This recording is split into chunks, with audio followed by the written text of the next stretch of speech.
Hello and happy Friday. If you hear any clicking or popping in the background, it's because there is a group of roofers installing a roof within mere feet of the door of my office at my neighbor's place. I'm not sure how long they'll be going or how bad it's being picked up in the mic. So today's a bit of an experiment, and I apologize in advance if it's annoying. I'm looking at my levels and it seems like it's not always being picked up. So I'm just gonna give it a shot. And I won't be offended if you mute the audio. And hopefully next stream it won't be an issue. But in the meantime, hello, and Friday is here. And I'm continuing adventures in comp and lighting today. And I thought I'd kind of share what I did yesterday off stream. This took way longer than I expected, of course. But I set up this comp. I set up a HDRI, which you can see here. This is a custom HDRI based on the forest environment and with the lighting that I'm going to want to be using in the scene in the later part of the episode. And of course, if we zoom out really far, it makes the ship look small and things don't seem to be the right size, but it has been rendered from the point of view on the deck of the ship so that, well, let's go over here and look at the edit. So at about the halfway point in the episode, they're back on the ship and Zinda has pinned the ship down, and they do some talking and all of this whole scene, basically the whole second half of the episode before the epilogue, takes place on the deck of the ship.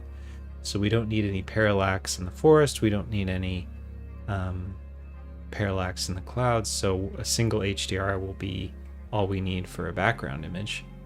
So I spent a bunch of time trying to make it look good yesterday and look good from several different angles, so that basically once we're back on the deck of the ship, this HDRI will be usable from every angle,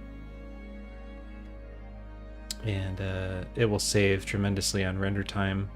There's a few little comping glitches here and there, but I'm going to have a little depth of field blurring it out, so I think it'll be fine.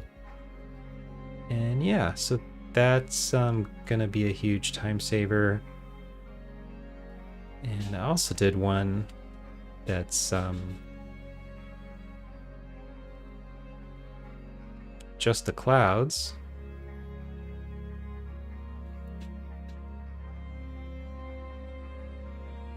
And there will be a few scenes where we are still off the ship, like this shot, for instance, where we do need to have a 3D forest and we do need to have 3D hills, but we don't need the sky to be 3D with parallax in the clouds or anything. We're just not moving enough that you'd ever see it. So it'll save a ton of render time and a bunch of complication on my end to just use an HDRI there as well. So yeah, any of the shots with like moving clouds are very hard to render, so I'm trying to keep those down to a minimum. So I have this HDRI that'll be used in those cases, and the reason I set that up now is because on my previous stream we were lighting this shot, and I intend to do the same thing in this shot. Go back over here. It's this shot here where Zinda stands up and is revealed. Again, we won't need any parallax in the clouds, so we can just use an HDRI, and this will save a lot of time and energy and render time. So the thing was, in order to get this one finalized, I have to finalize a couple other things first, and these are all interconnected. So I needed to be sure that the lighting color and angle I chose was not going to be out of continuity we kind of have like an early afternoon light here, and then we have something a little later, maybe like 4 in the afternoon here. And then for these scenes here, I wanted something kind of sunsetty, because I really think this will be a nice shot with like a sunset light, but also not too sunsetty, because this is the halfway point of the episode, and if it's all orange for basically the whole rest of this time, it's going to get really like visually tiring. It'll be kind of too much of a good thing. And since I've already got a lot of orange and red happening here, I kind of needed to pick something a little earlier in the day for all this stuff, so that we don't get tired of all the orange. And just yesterday I kind of went outside at the perfect time, and I could see for myself there's this time of day where it's kind of golden hour lighting, where kind of get this like nice orangish yellowish light on everything, but the sky is still blue, so it's not like too much of an overwhelming everything is orange type of situation. It's more of a mix, and I think that'll be really nice for this like kind of second half of the episode scene where they're on the deck of the ship. So yeah, still get that blue sky in there, but we also get the nice kind of sunsetty effect on the clouds and the light here. So in the final comp, there'll be like a nice big like glare bloom over this part, so we won't see the outline of the sun so much, which will also help kind of mask this little issue, the trees and stuff. But anyways, so that's kind of like the thinking and the process behind it all, if you're curious. And yeah, so now that I kind of have this time of day and this lighting color figured out, I can go back into this other scene and I can pick something that's between this and this.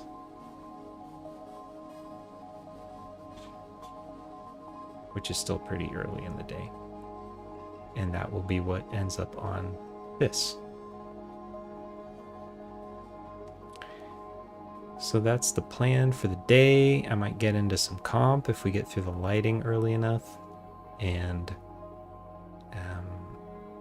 I also set it up so that these low poly trees that were white and really messing me up with lighting in the last stream, they'll be the real trees now, even in the viewport. So that'll help a lot.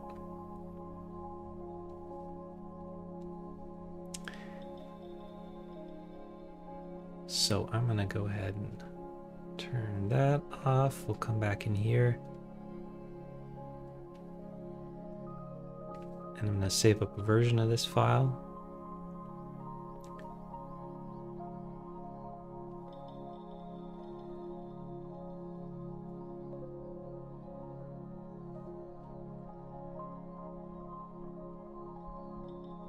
Turn off the physics. That's all gonna get tossed as I version up.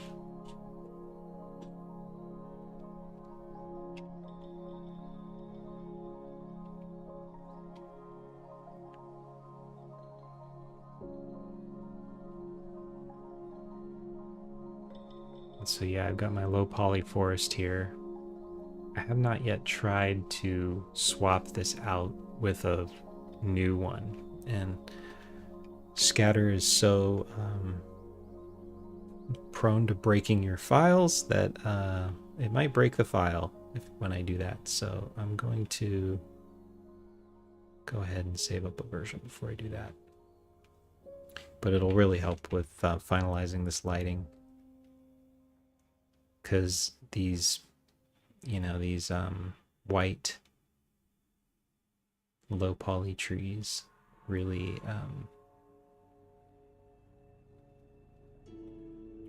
give me a different result in the preview lighting than the final render. Changes everything, so gotta get those out of there.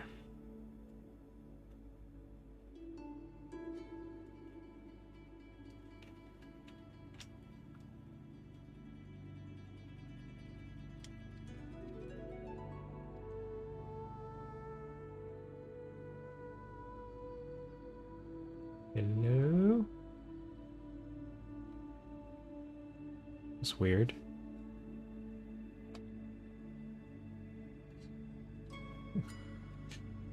Let's try that again.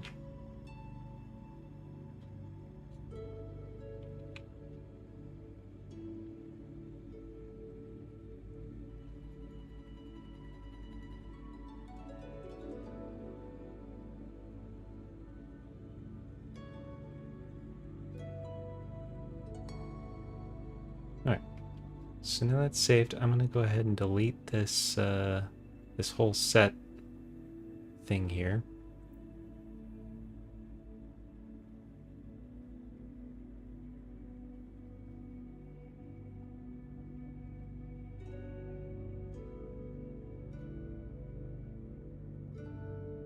Yeah.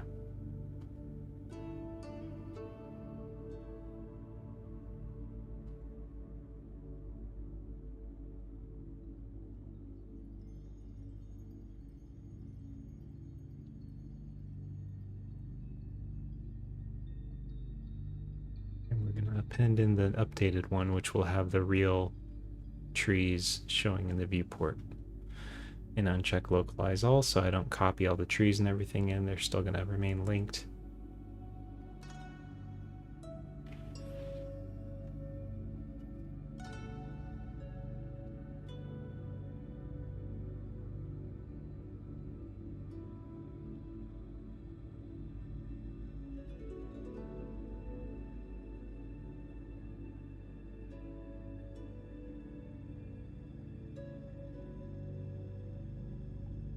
And there we go. We've got our actual green trees. So this, now I can turn the lighting on in the viewport and get a much better idea of what the lighting will actually look like, where the shadows will actually be from the real trees, etc., etc.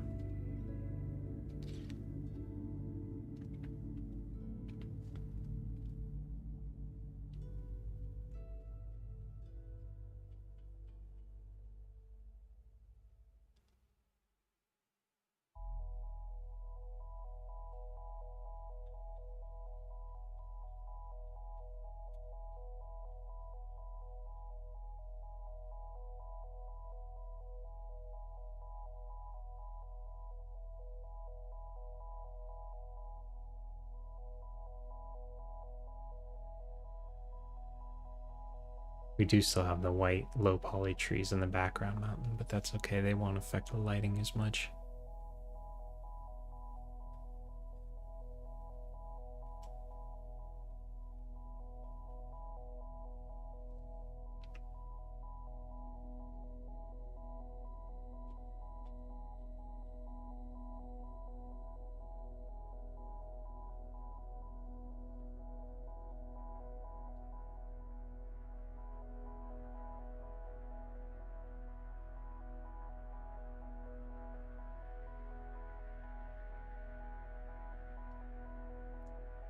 If I remember correctly, I think I set up some gobos, perhaps?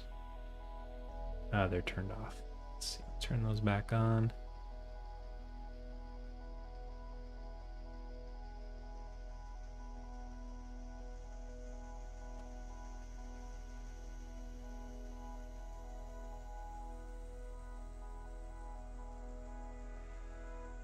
Oh, and the ground.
So yeah, the terrain gets linked in.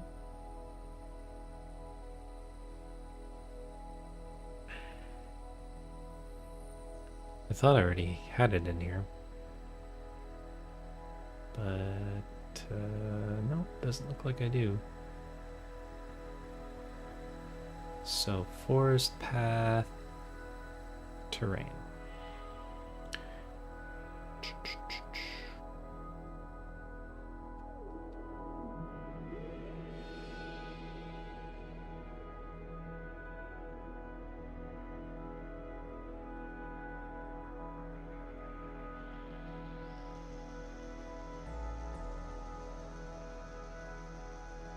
There we go.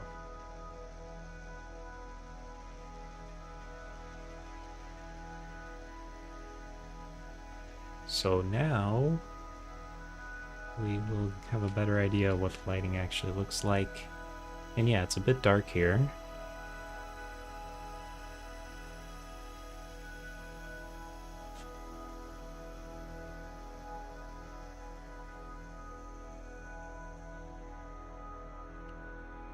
And I do think the lighting is a little, maybe a little close to the following scene. Low sun. So I might make it a little earlier in the day.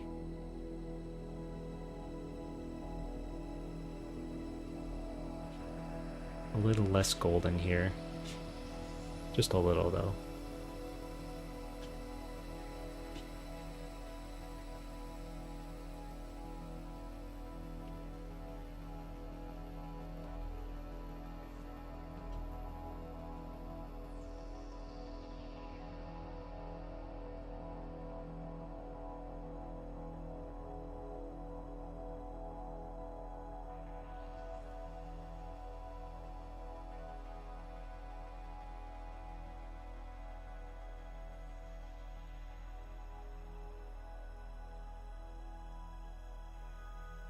Something like that, maybe.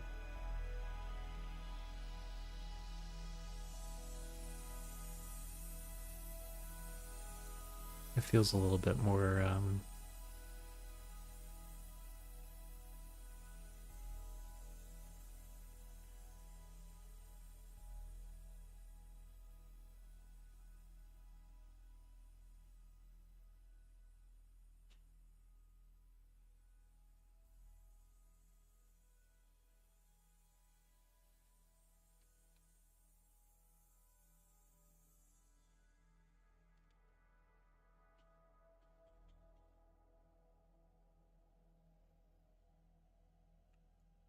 the other cool one I found in here the other day was this distance scaler kind of does a cool effect. I don't quite understand what it does, but I feel like it affects the look in an interesting way sometimes.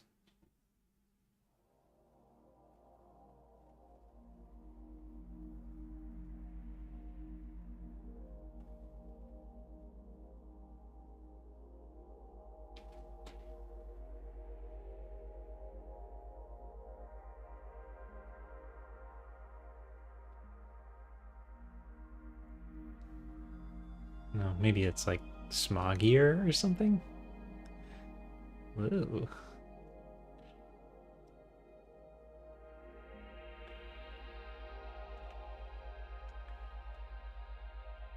Yeah, maybe not right for this shot.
Yeah, that'll be a little darker in there because that'll be dark pine trees all in there. I do think we could use some more like dappled shadows on our characters here. So I'll go ahead and another gobo or two in here. These are my little shadow casters that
I'm still kind of getting the hang of the way Blender handles like the scale of things.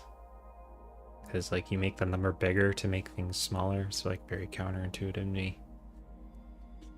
Danny Dude, 452 Studios. Hello, hello, how are you today?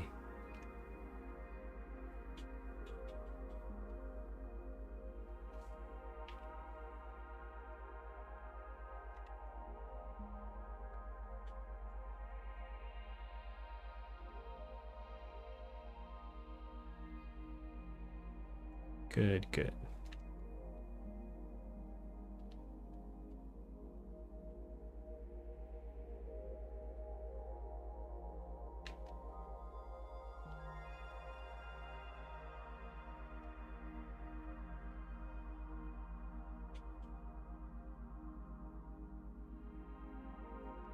Well, welcome. I am just working on some lighting and comp today for the first episode of this thing I'm working on.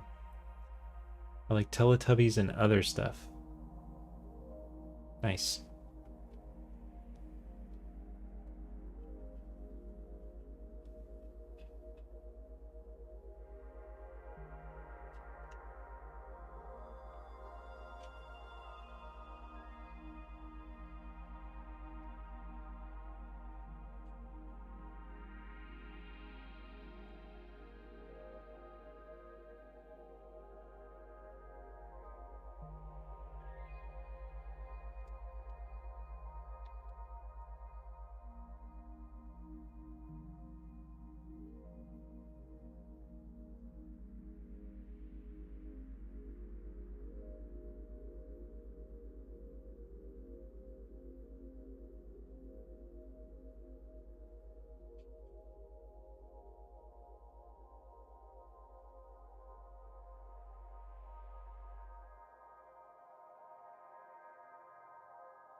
Trying to find where the shadows are of this thing.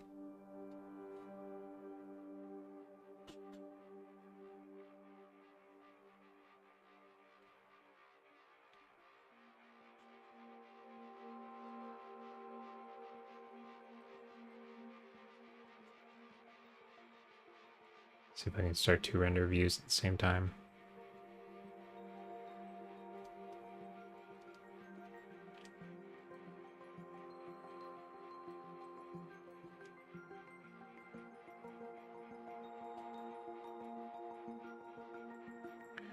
Okay, so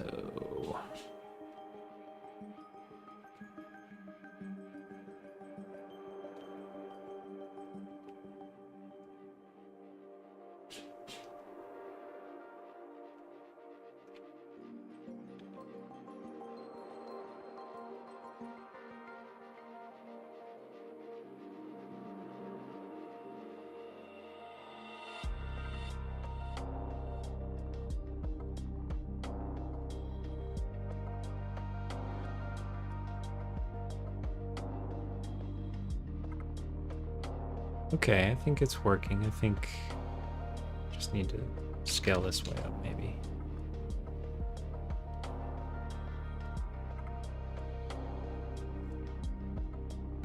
Maybe turn these off.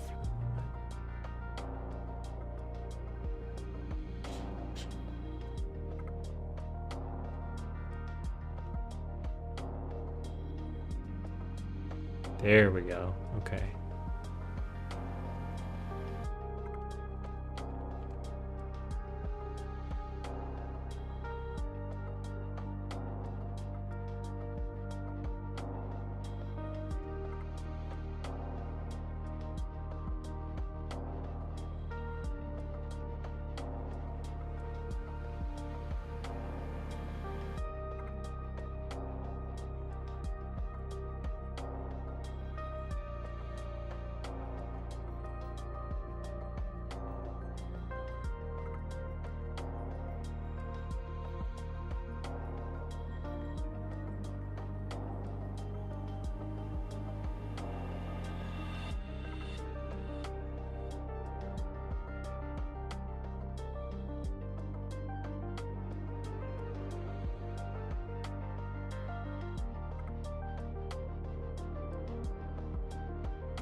Come on now. There we go.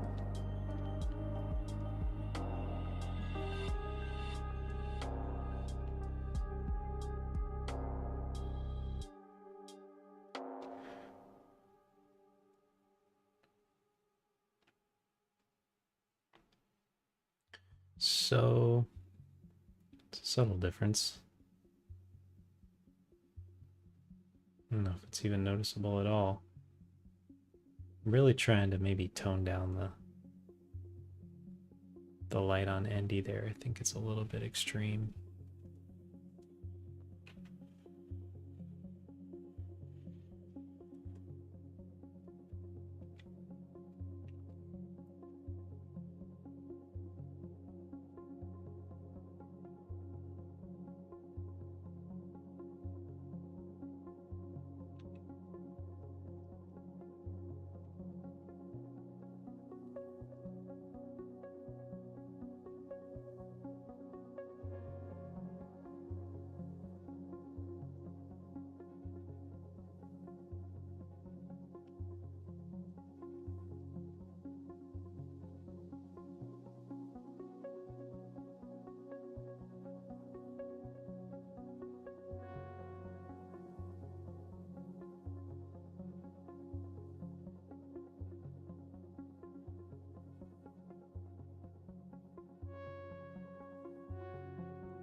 I see what's going on here.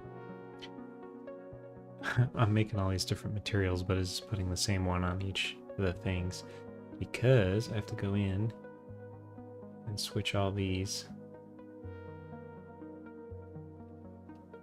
to object instead of data.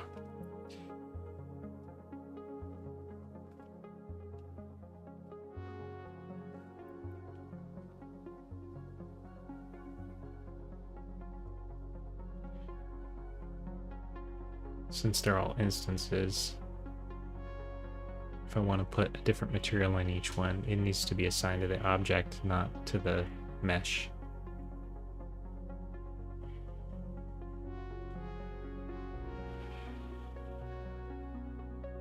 So I think these two were using the original.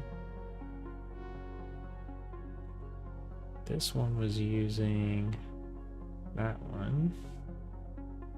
And this one is using this one.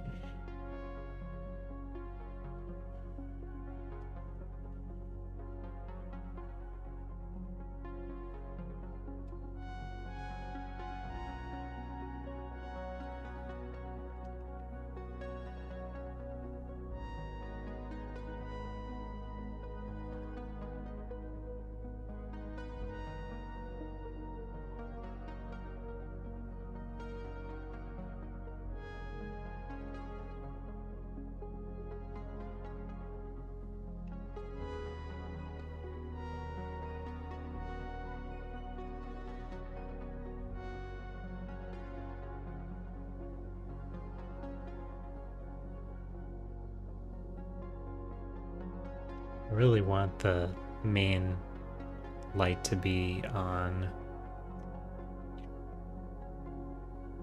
what these two are looking at.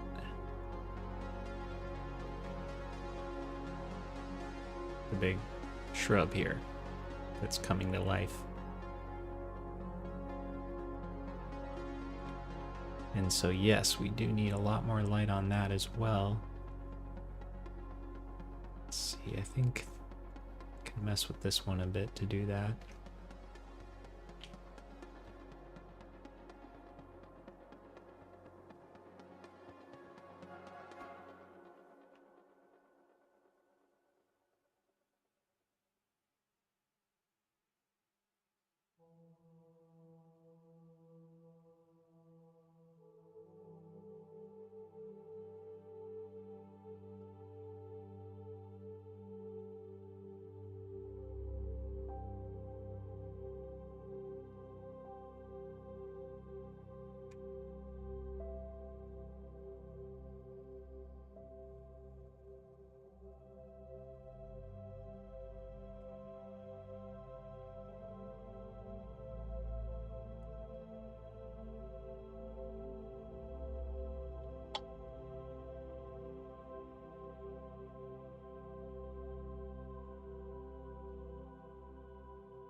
Might duplicate this one.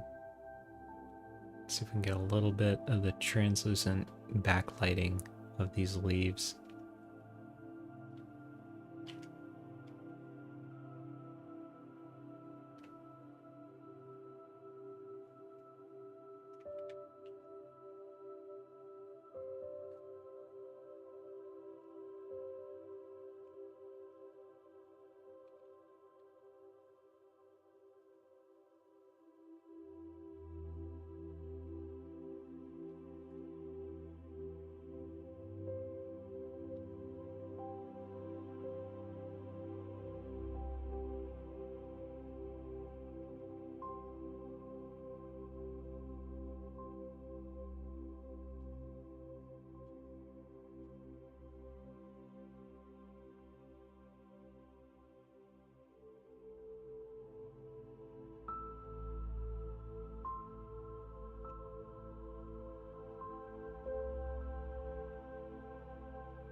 Something like this might work pretty well.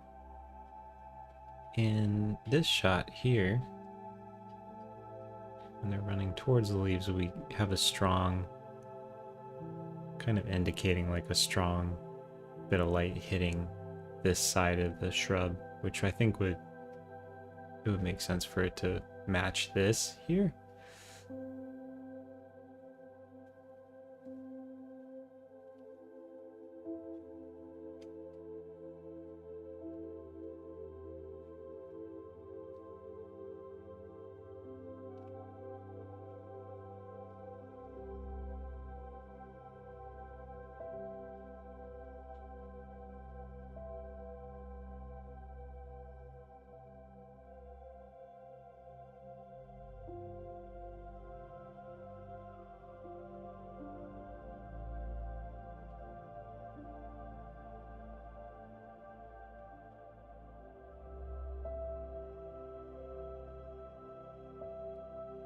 Yeah.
Yeah, I think that'll be nice because we could have like a nice strong highlight on this as it comes up.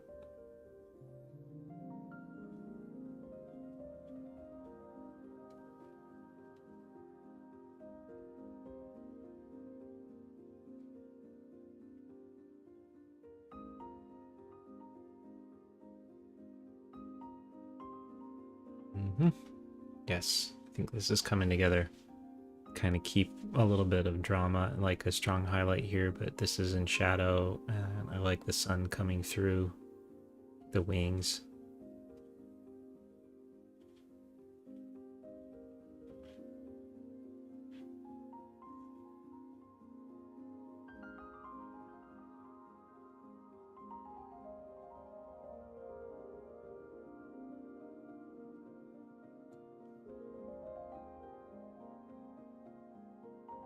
I think I might need a little bit of a fill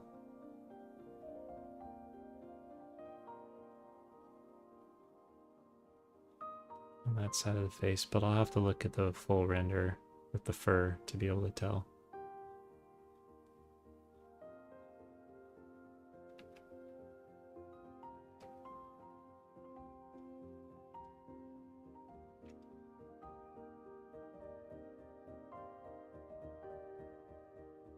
I just want to make sure Zinda doesn't cut through this gobo here, because that will be a noticeable, like, hard line on the shadow at some point that will be ugly.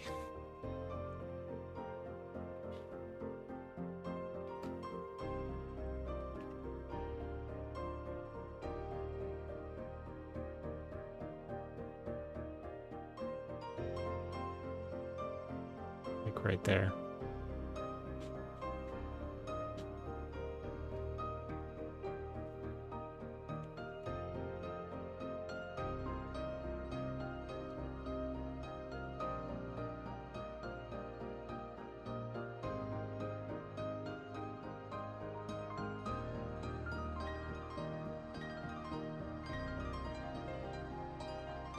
There we go. Okay. So yeah, I'll just take care of that.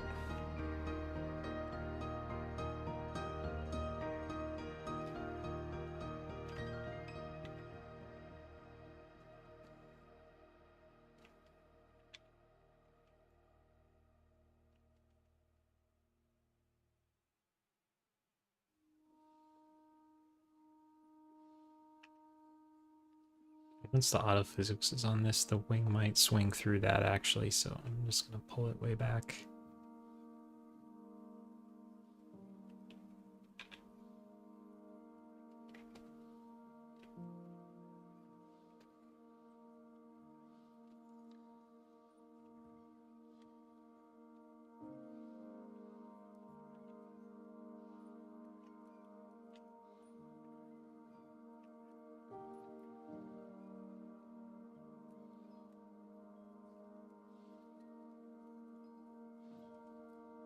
Okay, that should do it.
Cool, so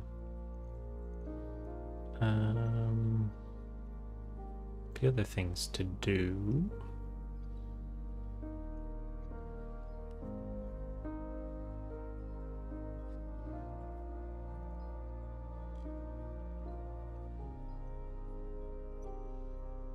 I have some shader overrides on these eyes that are supposed to help me render them without so many shadows on them.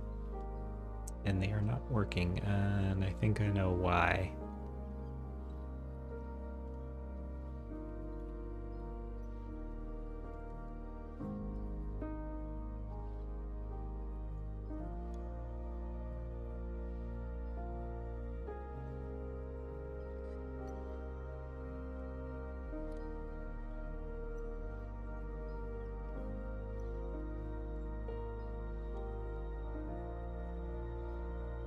There's no override on the material for one thing.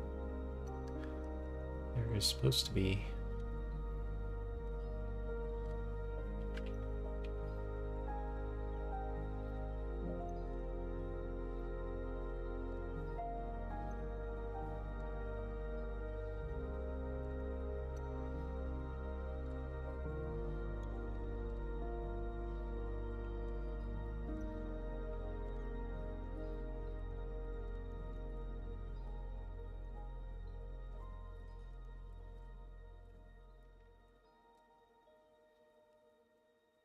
Okay.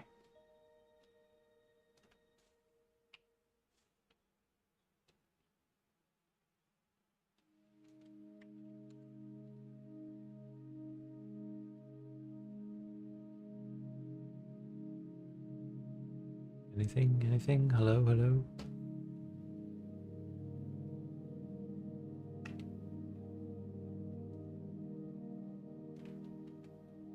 Yeah, it's still broken.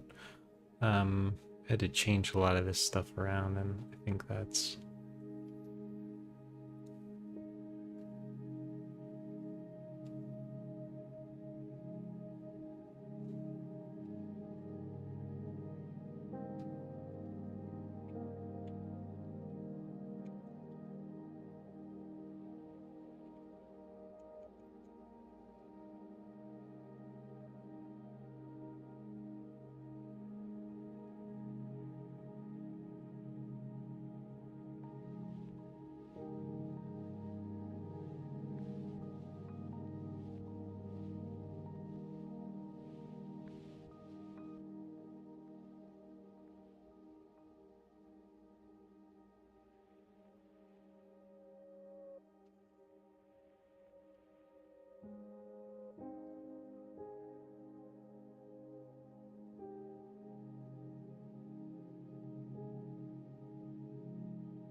Well, I'm sure I don't know. All I know is it's not working.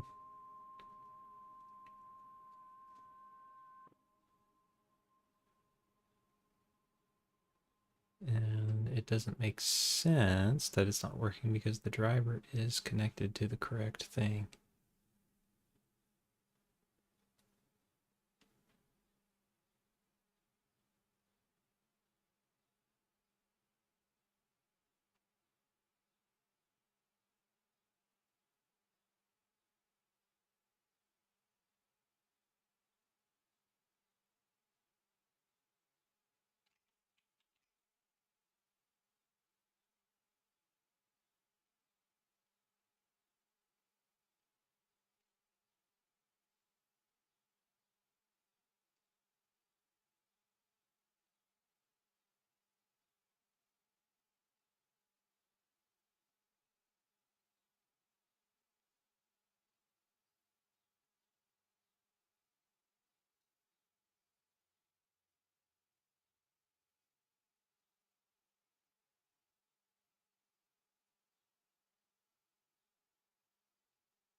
Well, I may have to go in and fix it in the anim file or something, but it doesn't.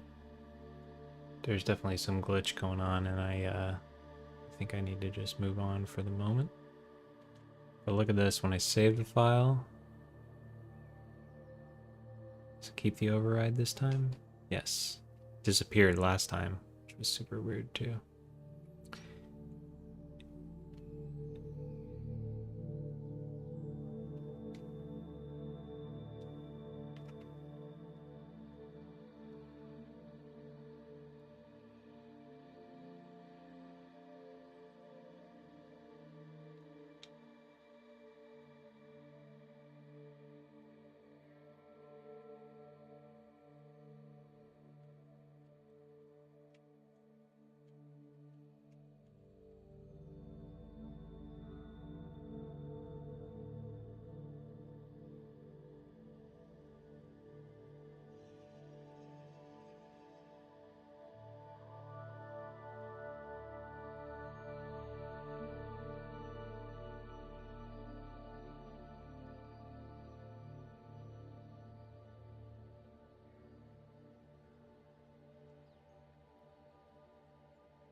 Just real quick, I'll go into the anim file, see if updating that fixes anything.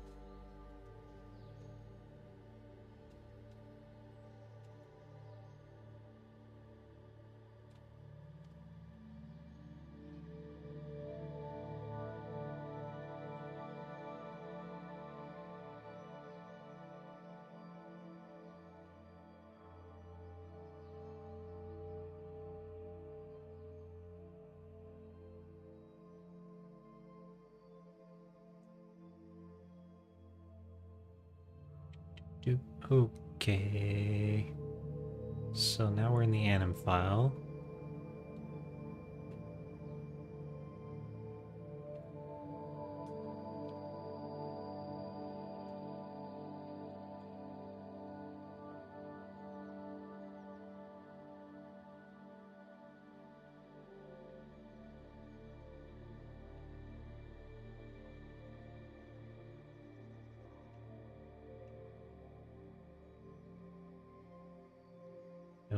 overrides here. That's good.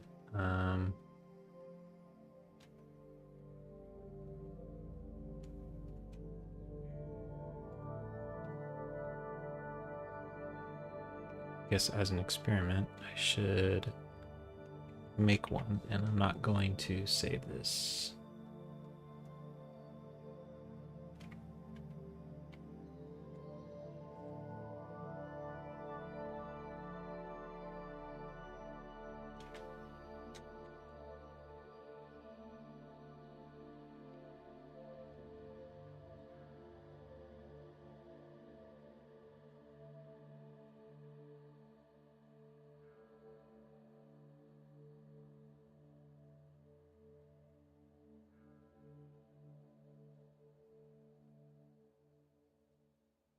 Okay, so that works. That's what it's supposed to do. Basically allows me to just turn on and off whether or not the eyes are shaded by lights or if they're just like fully on. So that works. Not sure why it's not working in the lighting file, which is where I need it to work.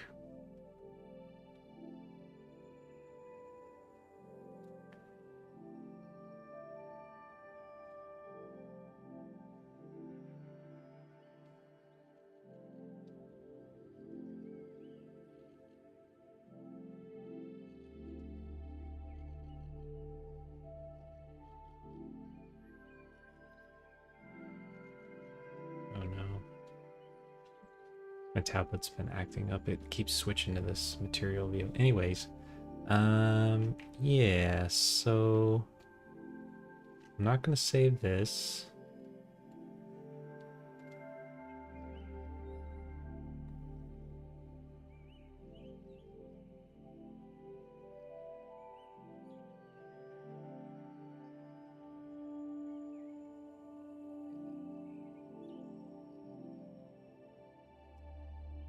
I'm gonna try a little trick in here.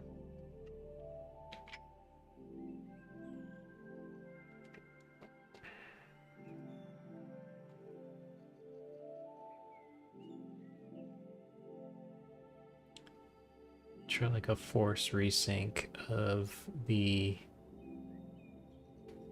all the properties of the rig. See if that fixes it.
What happened?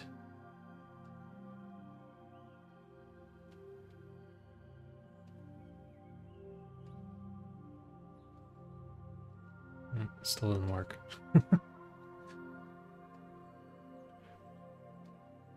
Come on, baby.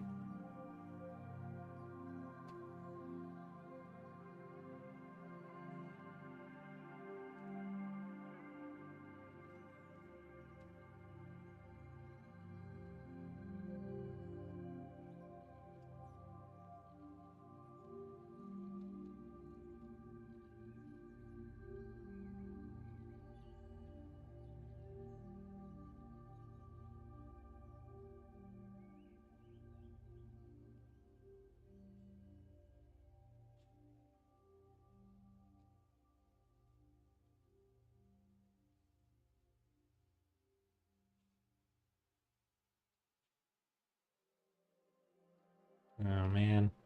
Well,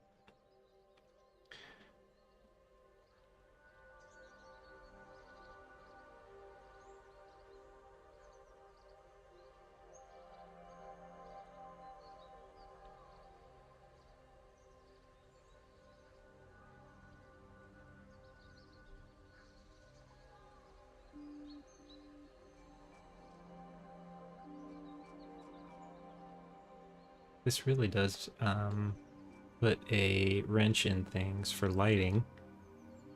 Um,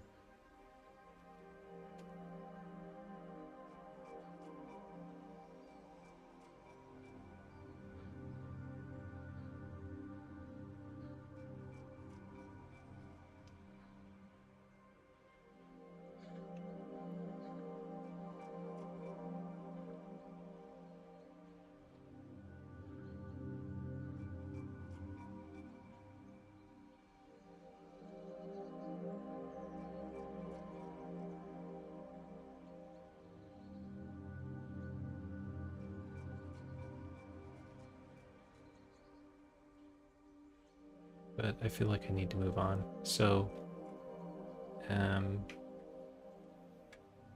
will have to come back to it later before I finalize lighting, which is unfortunate. But for the moment, I can at least play with the comping a little bit.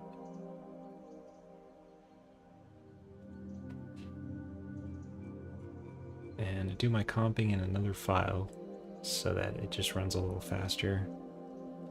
And so I'll set up my EXR that I'm going to use for that. And then I'll render that. I can mess with some comp.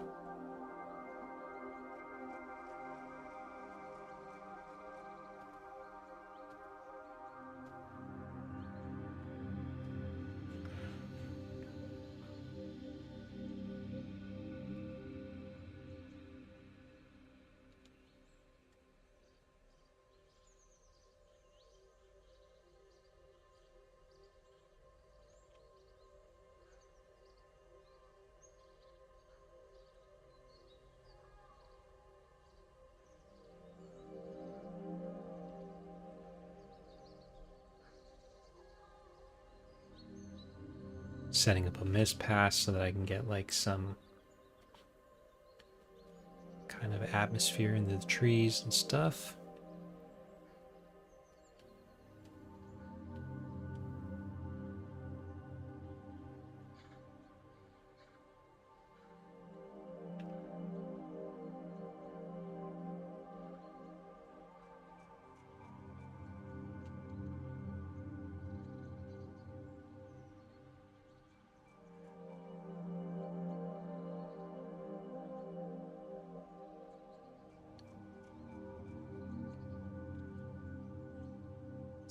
Really good for that. Okay, so do multi-layer EXR here. 1920 by 1080. Got all the passes.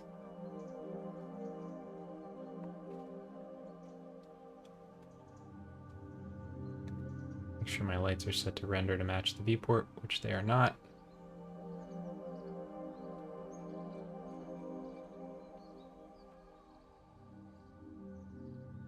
Okay.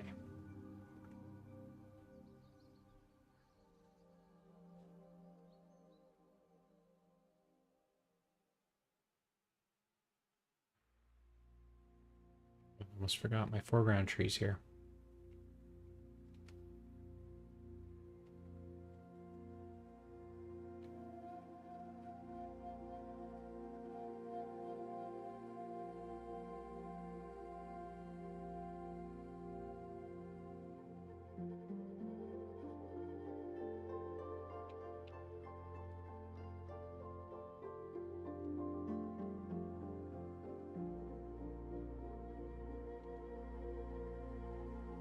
We're gonna take a few minutes to load because it's gotta load the fur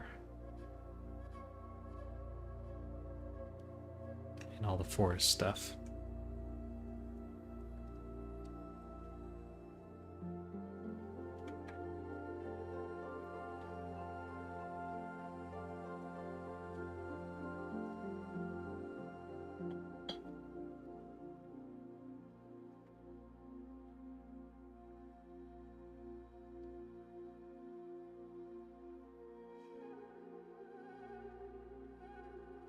And while that's happening, I'll go ahead and prep my file. So I'm going to start with the comp that I used for one of these shots, because this has already got everything set up pretty much the same way, probably. For the missed pass and all that jazz. Maybe this one. Yeah, this one probably. So this is shot is this. 120. So I'm gonna go ahead and grab the comp file for shot 120 and I'll start with that one.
Whoa, that was weird.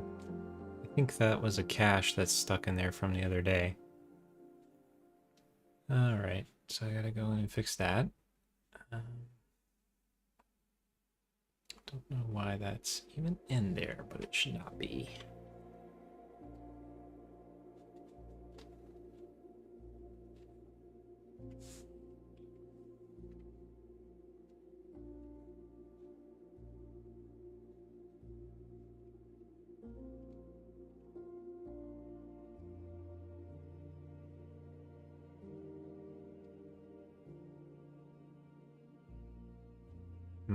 Wonder if there's any way to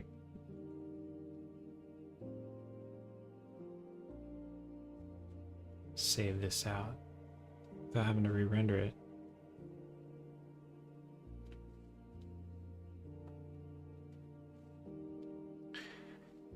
I don't know, but you know, I feel like some days Blender is just like not my friend, and today is one of those days. The shader's not working, random compositor errors. So I guess I'll just have to render that again. But this one should go faster, because now it should have saved all that data and it will start a lot sooner.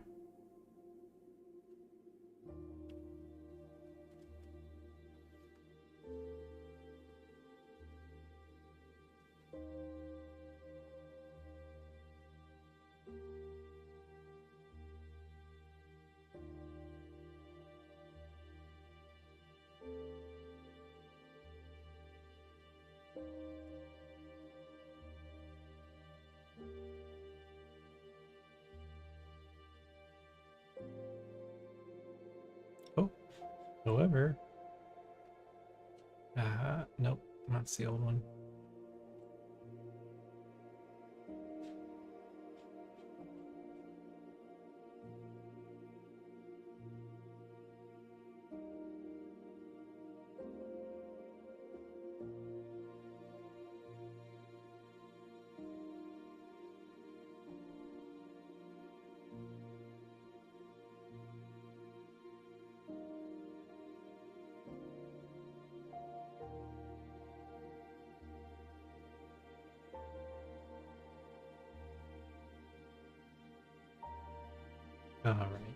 All right. So we should have all of our layers here now. We got our mist pass. That's good. Got our crypto stuff.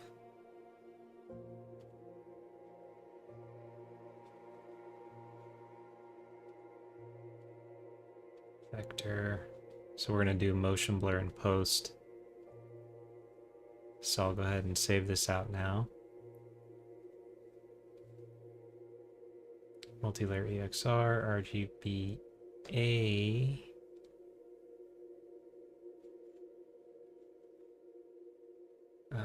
probably rendered it wrong. I probably shouldn't have rendered this sky into it.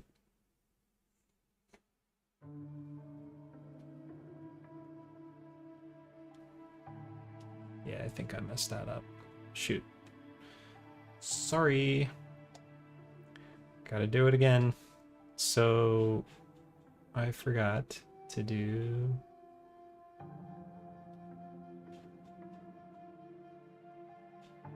this.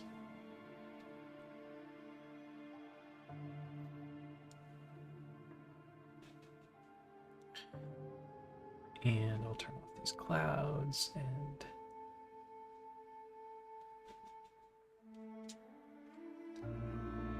this should be the one.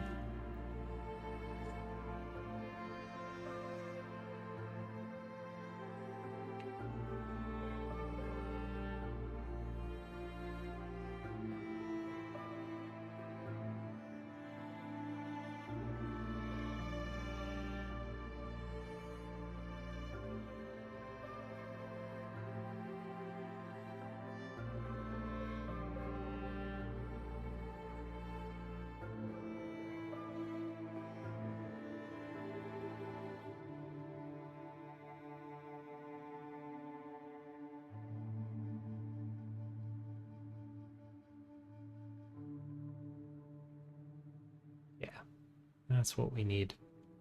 I need to have the sky as a separate layer, I'm pretty sure.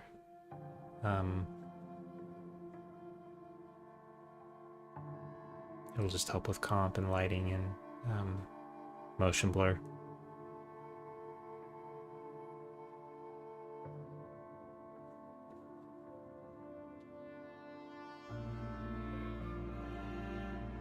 Okay. RGBA, float half, multi-layer EXR.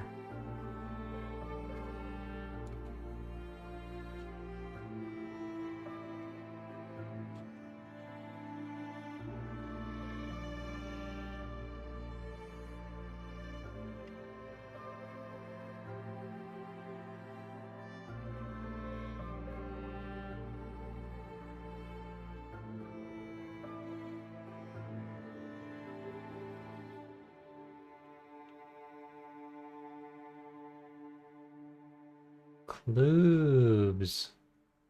Oh, hello, Clubs. Good to see you again.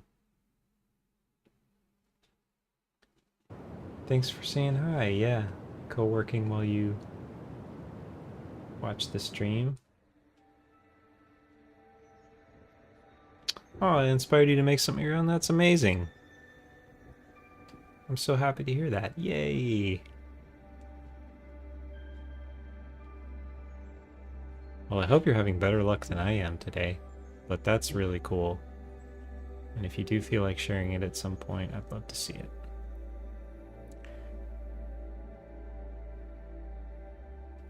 Okay, so we can close that. You're dying trying to rig a quadruped first time. Oh, yeah, okay. So I feel like we're probably both having the same kind of day, because I'm going through a lot of issues with this particular shot.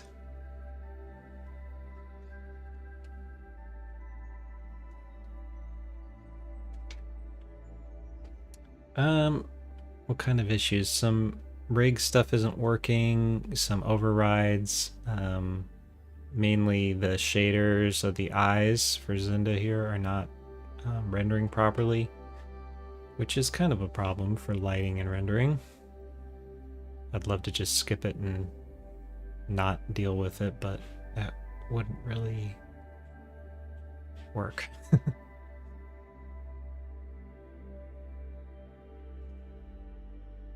So yeah, gotta deal with it. But for now, I'm kind of working around it so that I can keep something happening on the stream, because otherwise I'd just be sitting here messing around with a rig for like who knows how long.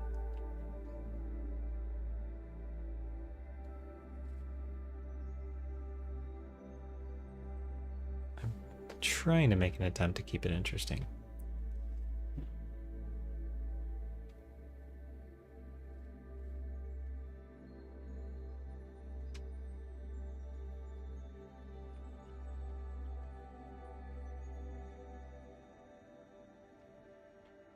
So I'm going to go ahead and I'm going to open up that EXR.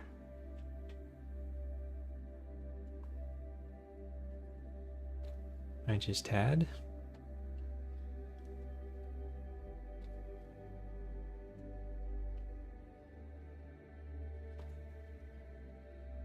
And now I've got all my layers here.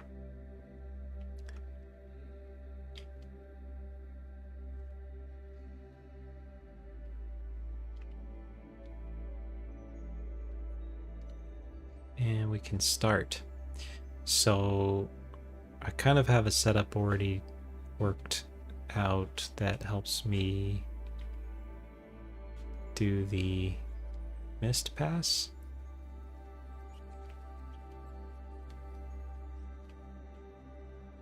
So we can layer that in.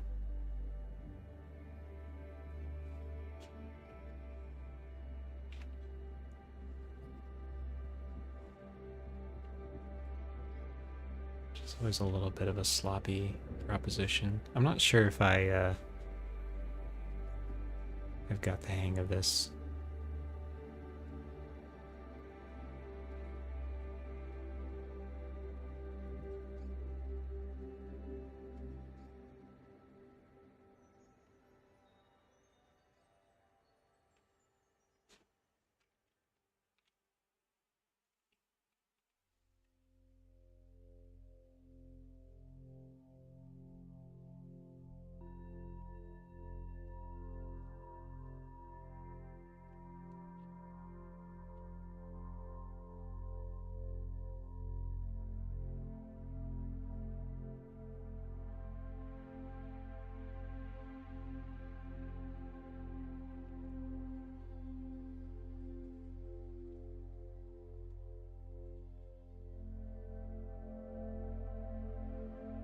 Okay, so that composites some mist in there, and it looks pretty bad at the moment.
The thing I'm really most interested to see here is how well this crypto mat works for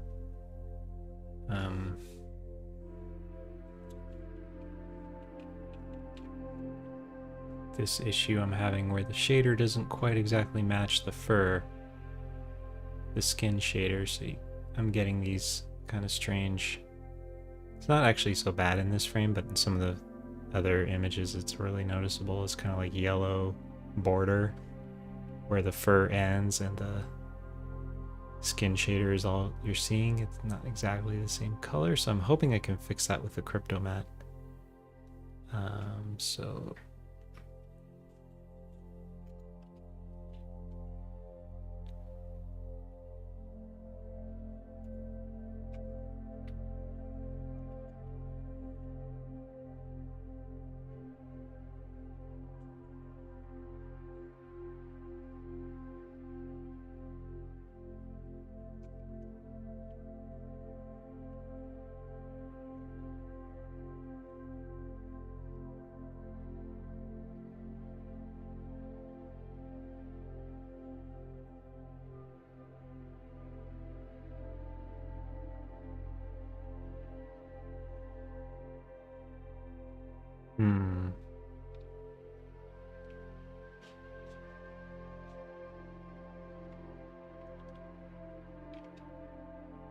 worst case, I'll have to go in and actually edit the shader.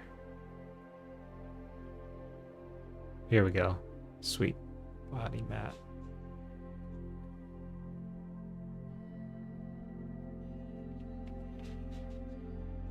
Perfect. Okay. So I've got kind of a selection here that'll work for me.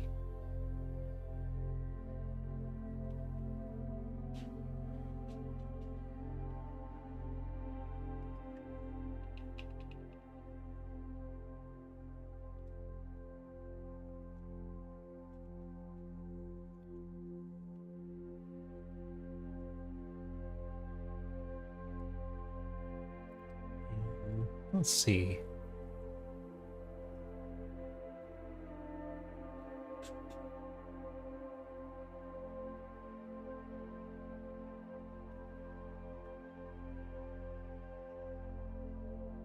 Be great if there was like a, I guess I can use a key.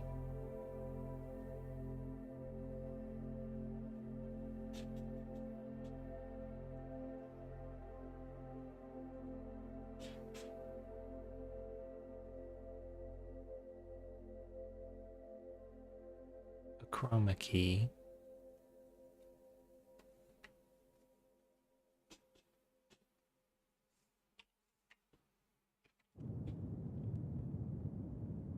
So I don't want to affect everything. I don't want to affect the nose and these other leafy bits and stuff, so.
Great. No, no.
This might work.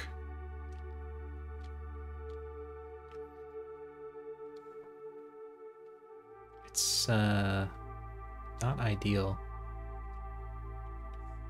What I really would love is something that just allows me to select a color and change it to another color. I don't know if Blender has a node like that.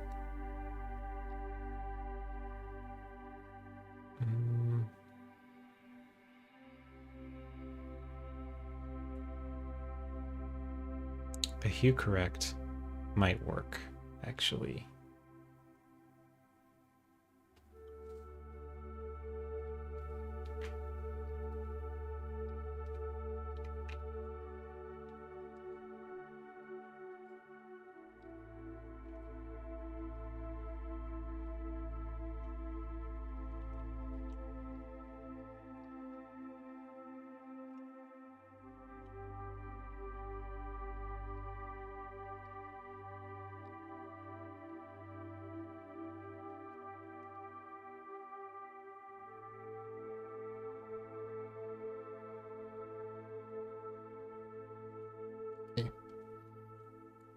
So I've set a couple of different things up here, and I'm going to just try laying them over each other and see if any of them are any good.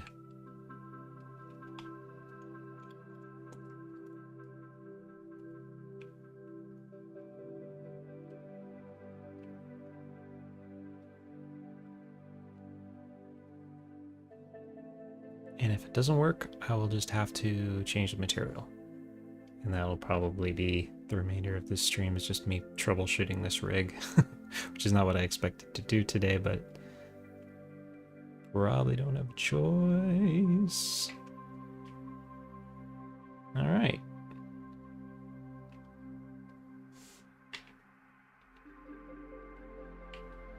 So it does darken the nose too a bit, which might not be great, and it actually doesn't even hit the part I really want it to hit. But it is doing something.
Yeah, no, I don't know about this. I don't think it's gonna work. So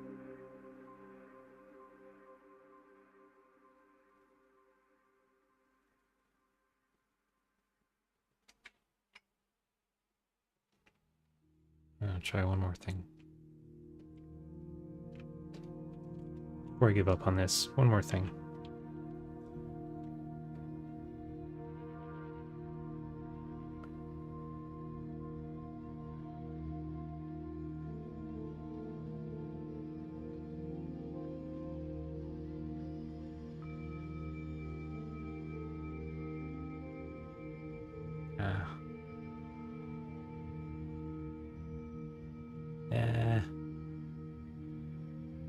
Okay. The answer is no. Okay. So I'll just save this for now. And I think it's time to mess with the rig a little bit.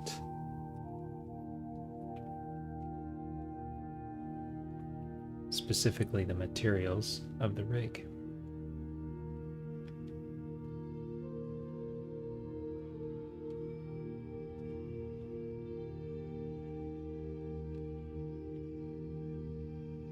So I'm saving up a version.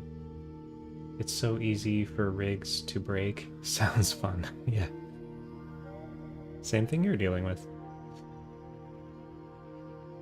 So easy, yeah, for rigs to break and then to end up breaking your shots. So I always version up anytime I change the rig. So now we're at version 46, just to give you an idea.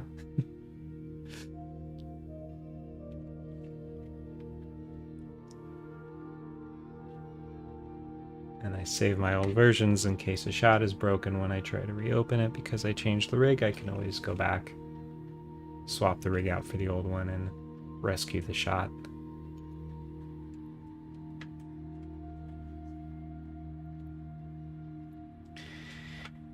And oh yes, it is so. Okay, so I want to fix this shader, and I also want to try to figure out what's going on with this eye shader issue. These drivers are not working.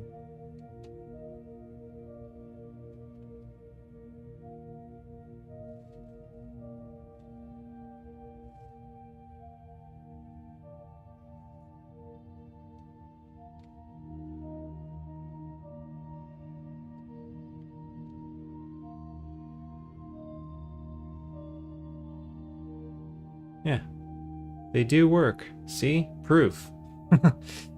It's just that that file, there's something screwy about it. And the drivers just aren't updating. And I don't even know how to fix it, but I'm gonna have to figure it out. But anyway, in the meantime, I'm gonna go ahead and turn on the fur.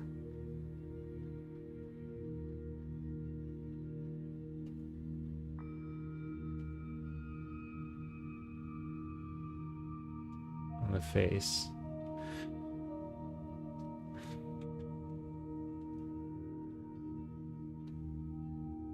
See if I can get a better match.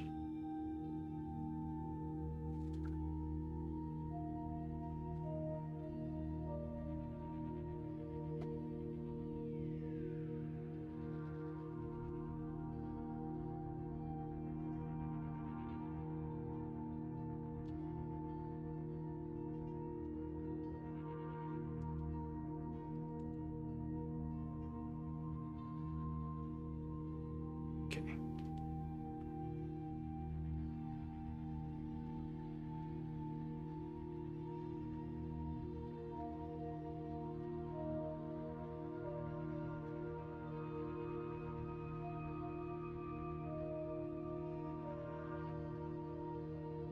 Yeah, that's the thing, is the match is a lot better in this rig file and this kind of flat generic lighting setup. You can't see the issues as easily.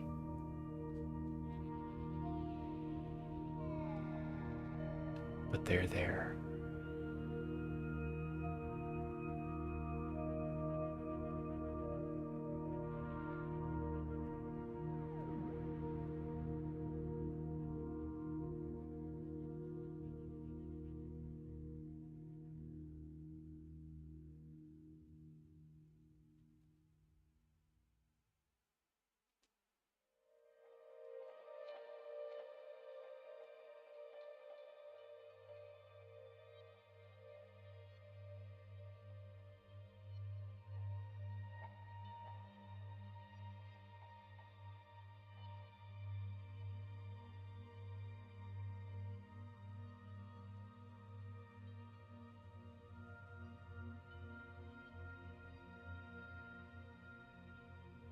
I mean, yeah, it's a really close match, so it's pretty tricky. Let's take a look back at this again. There's just something about this lighting that's really betraying the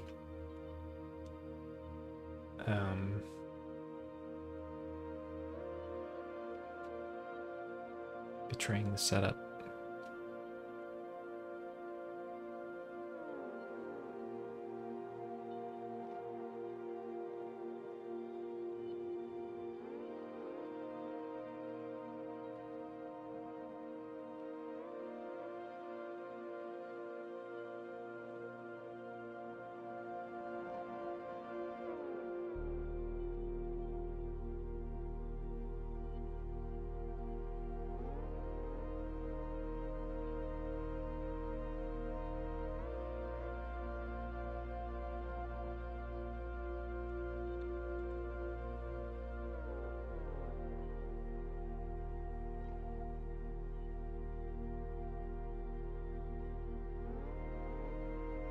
Okay, so I just set my render settings to match a little more closely what I'm using in the shot, and that is making a difference. I think it's making a huge difference. Okay, so you know what?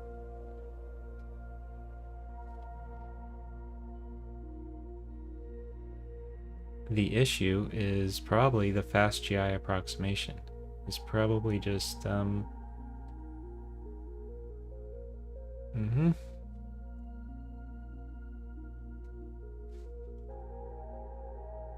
something about the way it renders the fur.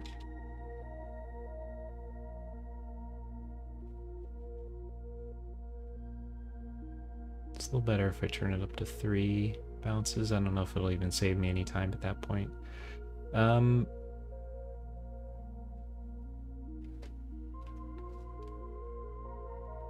Yeah. Well, that's good news actually, because then that means I might not even need to change the rig.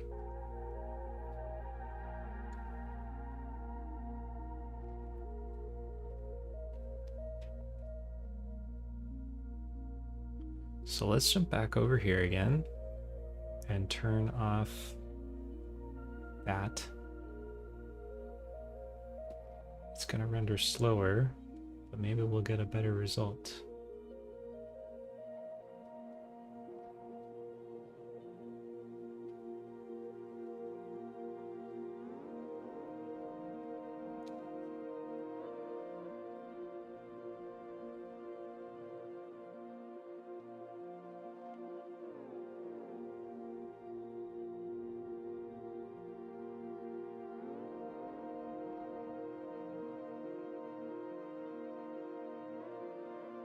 Yeah, much slower.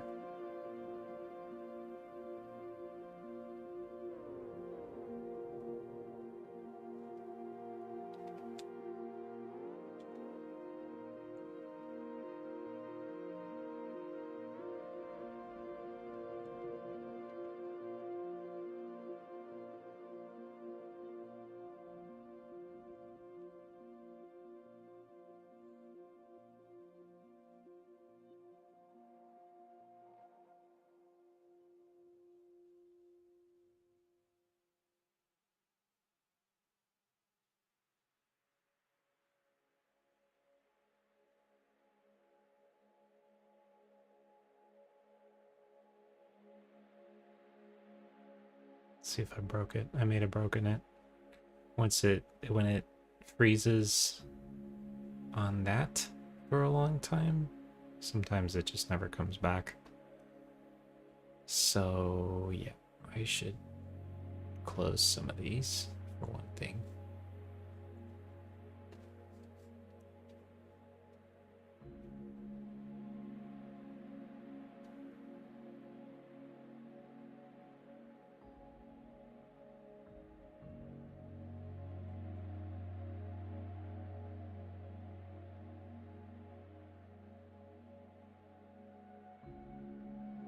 Yeah, I think it's broken. Okay, so I'll force quit this one.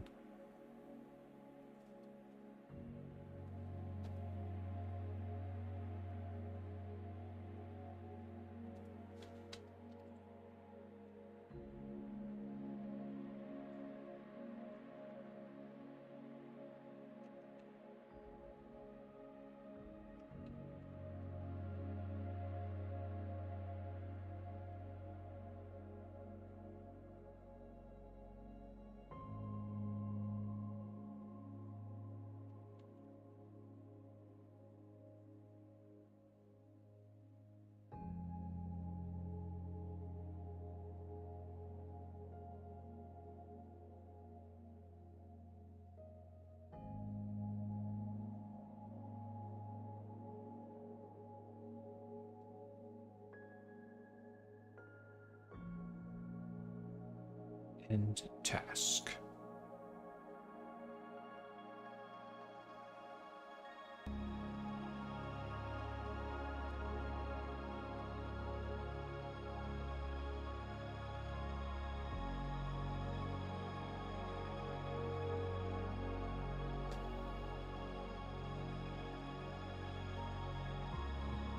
That like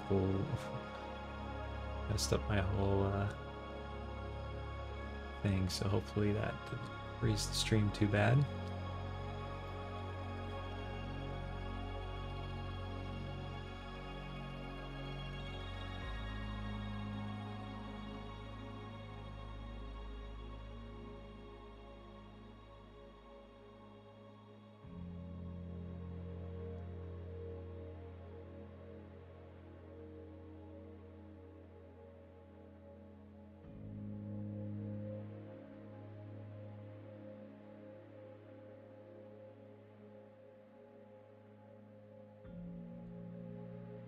Alright, let's try that again.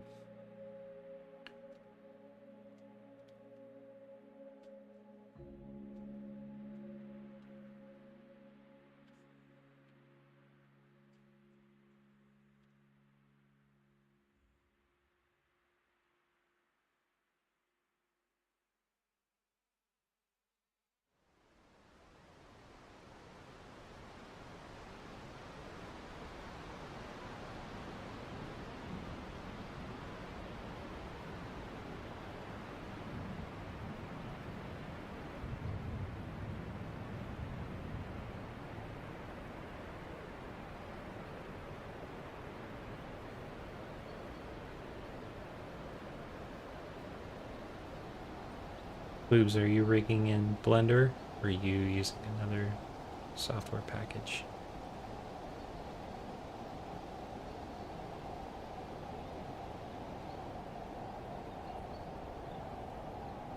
No, I guess I should have left the ground on. Rigging in Maya.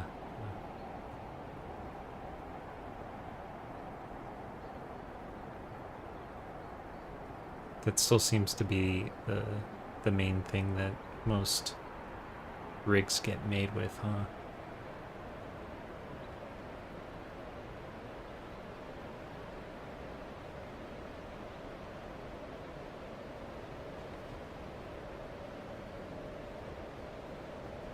There's some useful add-ons to make life very easy, such as advanced skeleton. That's good. Well, this didn't really help as much as it did in the rigging file. I'm kind of surprised. So I need to figure out a different way to get the light to... Or I need to just say screw it and move on.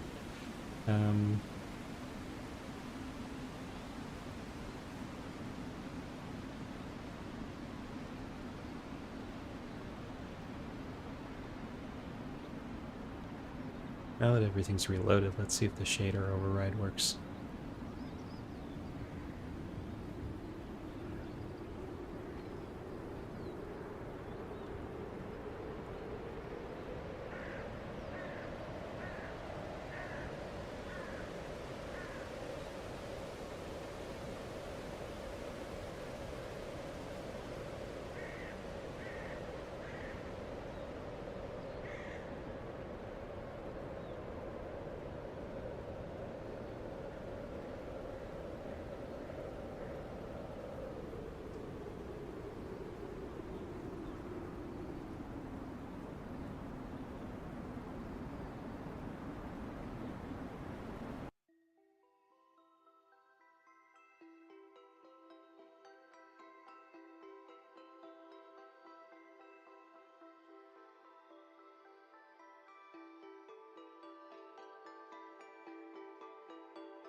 Nope, it's still not working.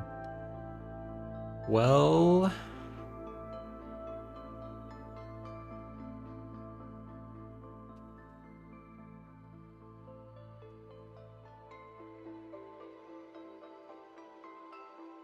that's so strange.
Mr. Krabs. Hey, sorry to bug you about this. Can you help me edit a small part of a 3D model for my daughter's birthday? I completely understand if not, and it's all good. Can you also type your reply in chat as my audio is not working? This is not really what I do, but if it's an extremely small thing that I can do in like 1 minute, I will do it. Oh, but you can't hear me, so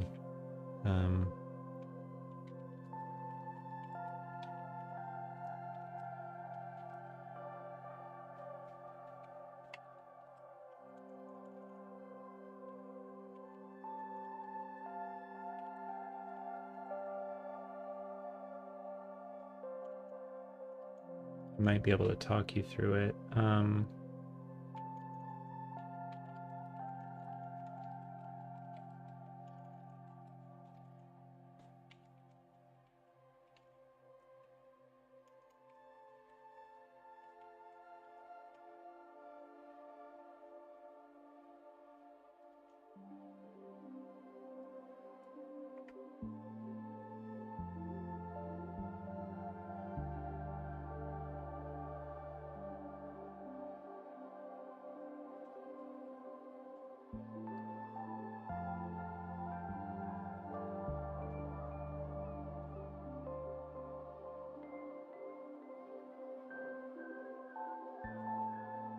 All right, I'm just gonna delete this dang driver and remake it.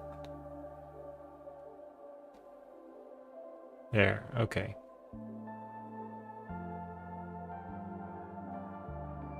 This is all I was trying to do. So just to lighten up this eye a little bit without having to actually add more lights to the scene. And this is normally something I can just do really quickly with the rig controls, but it was not working.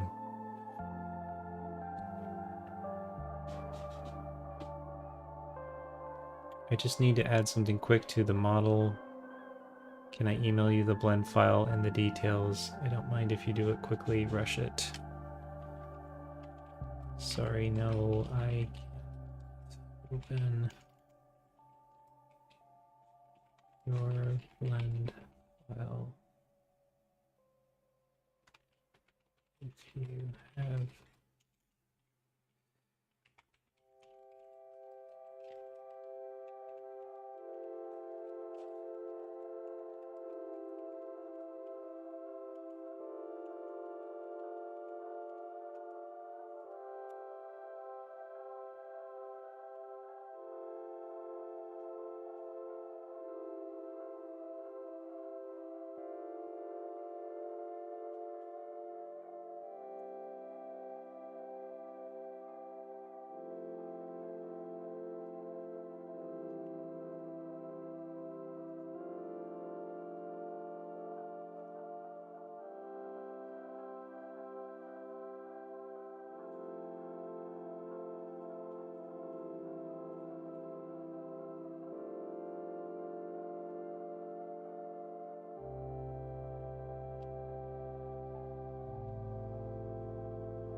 Mr. Krabs, sorry, but this is inappropriate. I'm blocking you. Alright, sorry, Kloobs. Mr. Krabs is blocked. That's the end of that.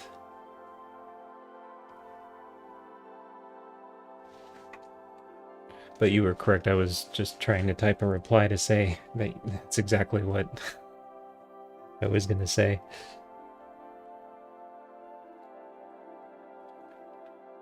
And thank you for saying that, by the way. Didn't want to be... Trying not to be grumpy with my viewers, but that was very inappropriate.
Tablet is freaking out. All right, let's see if this is any better.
All right, well, we're at least getting a better match now. Although I should turn the forest on so I can actually see. I mean, there's still that kind of border there that's noticeable, but I think at this point it's small enough that it's, you know, just, it's not going to be perfect. I have to move on. And I'll turn this stuff back on and try a full frame, see if it still is working as well. Gosh, I hope so. And because yeah, I would like to move on.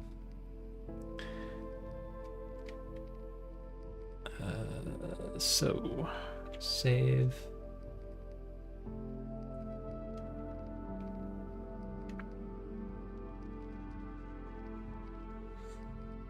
In case I have to force quit this mother one more time. Just in the habit of always saving before I start my render.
I'll probably work on the eyes a little more to get, like this one's kind of maybe a little too pushed in.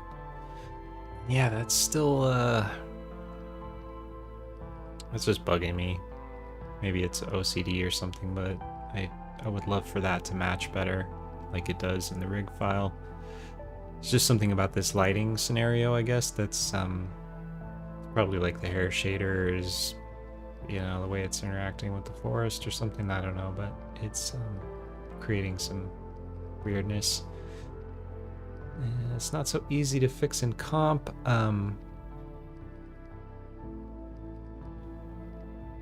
But at least the eyes are working now. I had to just basically copy the shader into the scene locally and override it, or delete the driver and just manually set it. Hopefully that won't be a thing I have to keep doing. But now we got all our layers again. Oh, I was thinking of rendering the normal as well, but that's okay. I don't need it. So I'll go ahead and save this, and I'm also going to save a background image of the sky as well with some clouds.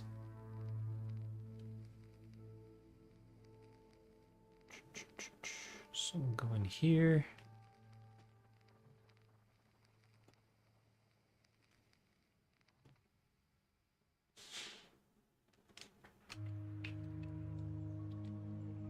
And multi-layer EXR, RGB half float, RGBA.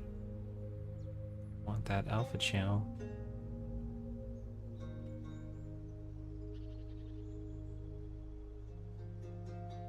And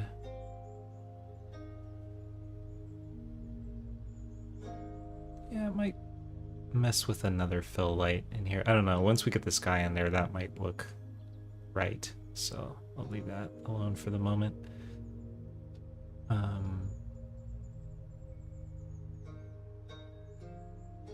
I'm also going to render another frame that's like fast action moment so that we can look at the motion blur and dial that in.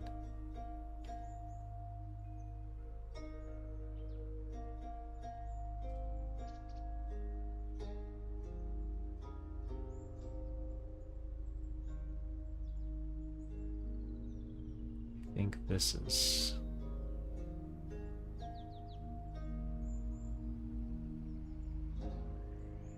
somewhere around here. We got the foreground trees rushing by. This will be a good frame to do that. So I'll go ahead and render this one as well.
Cool, we got that.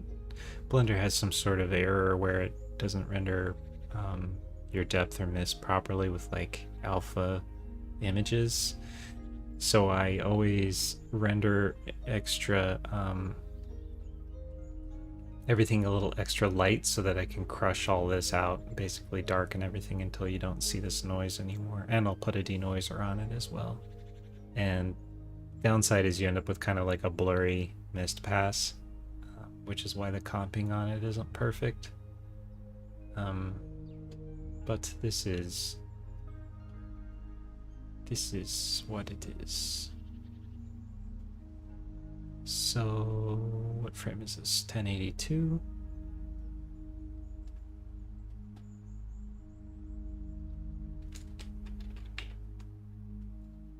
Again, RGBA half float. Okay. So now I'm going to go ahead and also render just one background sky frame. I don't really need to render the sky for all the frames. I'm just going to set up the clouds the way I want them. I kind of started the other day, but might raise them up a little bit.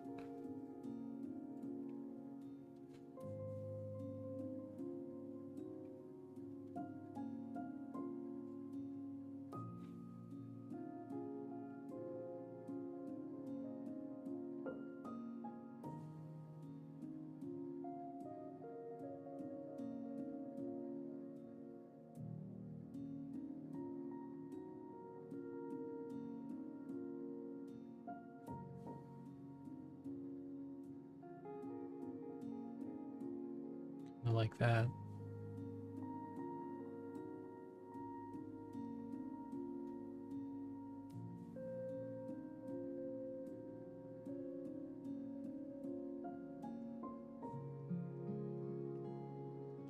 Oh, yeah, one thing I need to do with this scene in particular is make sure they are far away so that I'm not seeing any parallax on them. Because since I am going to use an HDRI, whoa, you know, the HDRI will not have any parallax. So to get the same result right now,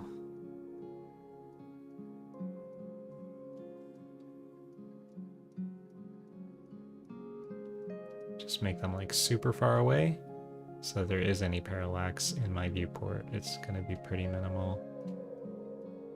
And that'll give me a good impression of what the HDRI will actually look like.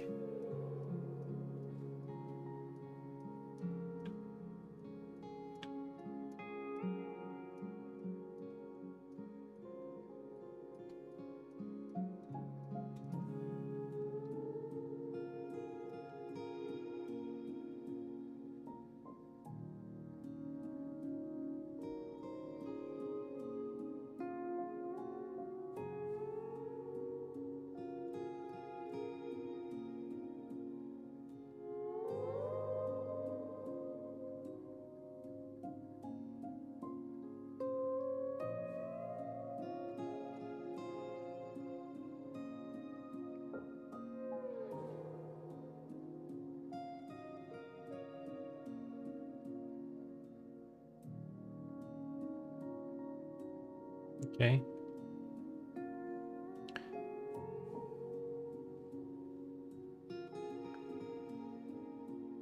So.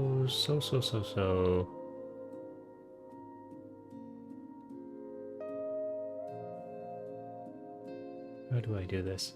So I'm going to make another scene, and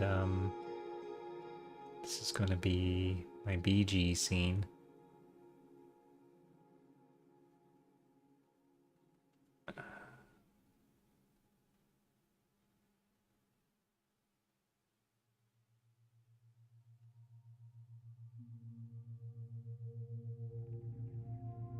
BG.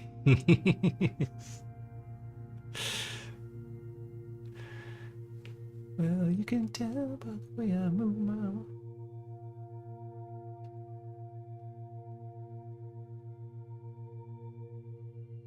Just trying to figure out how I should set it up.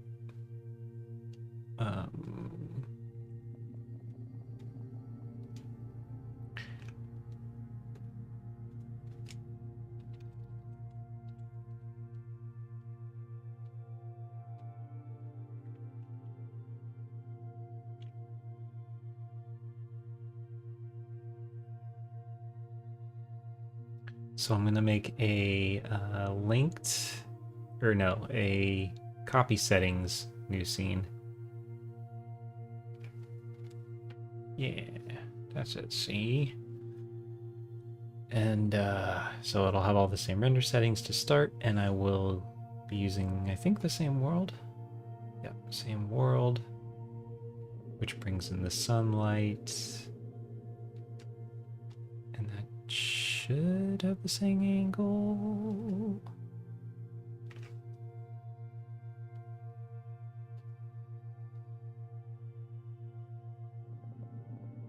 Rename this BG. Should be dancing, yeah. So we're gonna copy the cloud collection over. Link. So now our clouds are here. We're gonna copy our camera collection over as well. So now our camera's here. And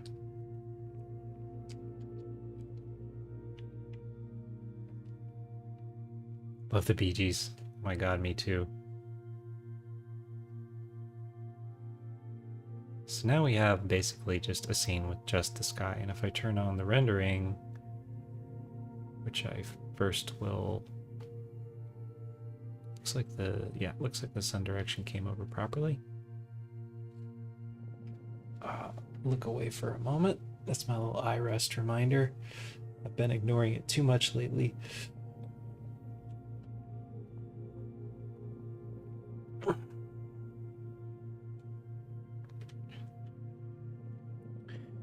Okay, and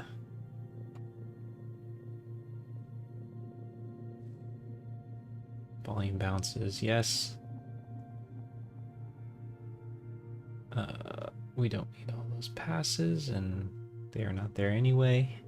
It's good. Just a regular old EXR. And we don't need alpha on this one. So that's all good. And yeah.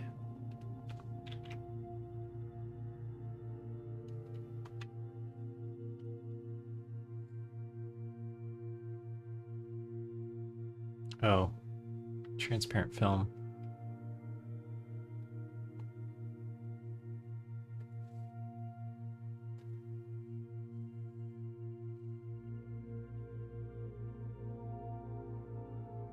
Turn that off. Don't need those.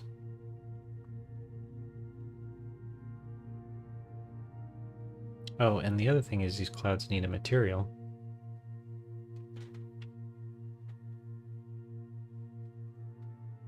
Looks like they already have one. They seem kind of dark to me. I'm gonna reduce the density by like half, and then maybe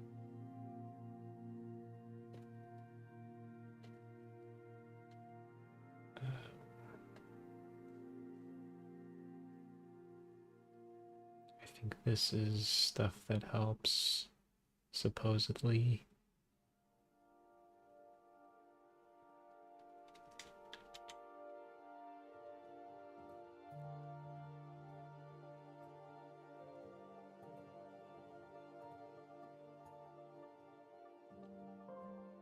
Let's give it another volume bounce, that'll help.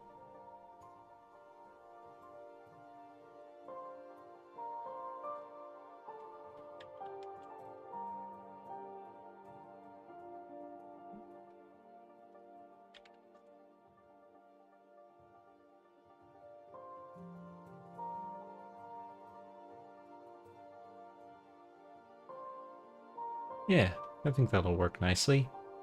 So, so yeah, I'll go ahead and render a frame of that now.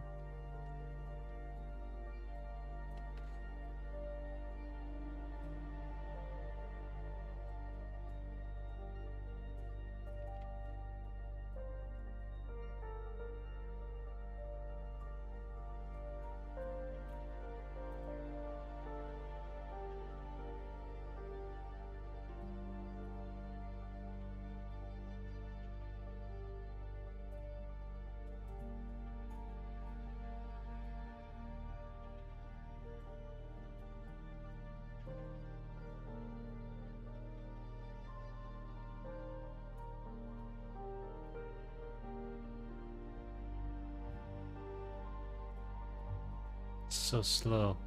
There it goes.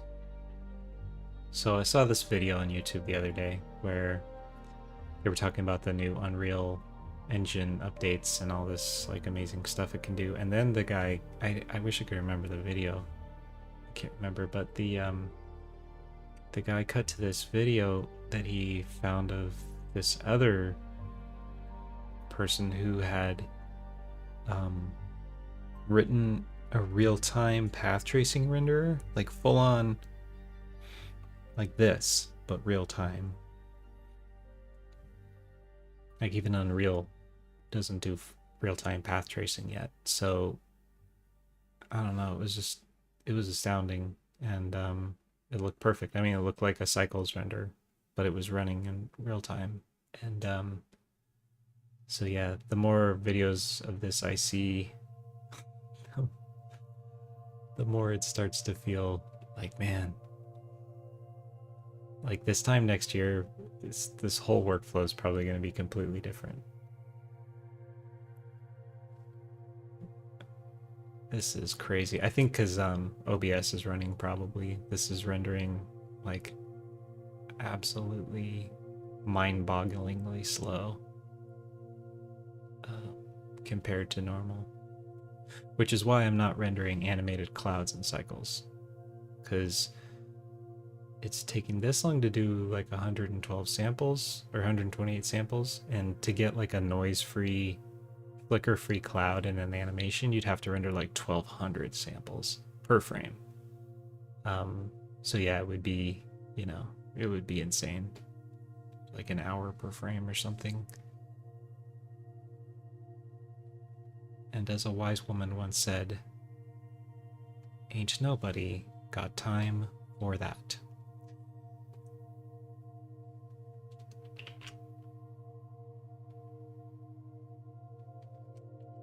Okay, so we know RGB, float half, open EXR, and save.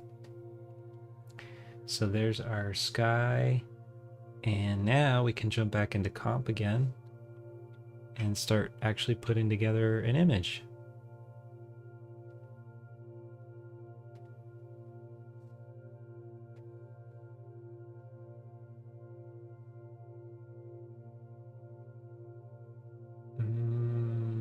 Okay, so yeah, I'm gonna open this comp file again.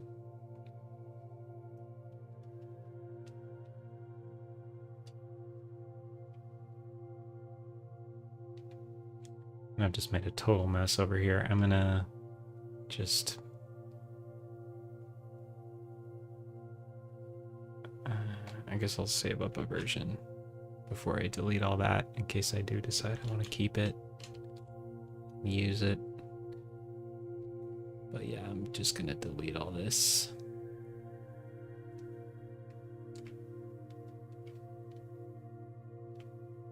Well, hello, Kai. So good to see you. Happy Friday.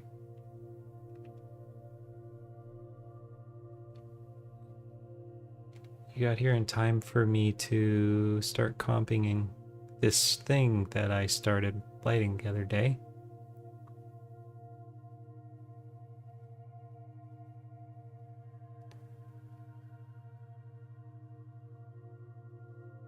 So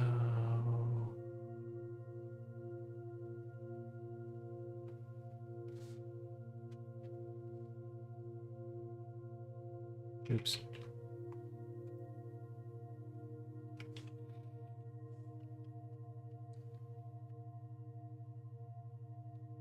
Oh, good, thank you. Well, just you wait until I get some comping on top of it. It's gonna look way better. Okay.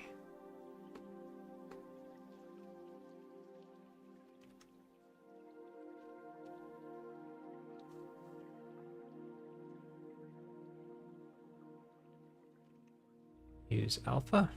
There we go. And so now I'll also bring in my sky.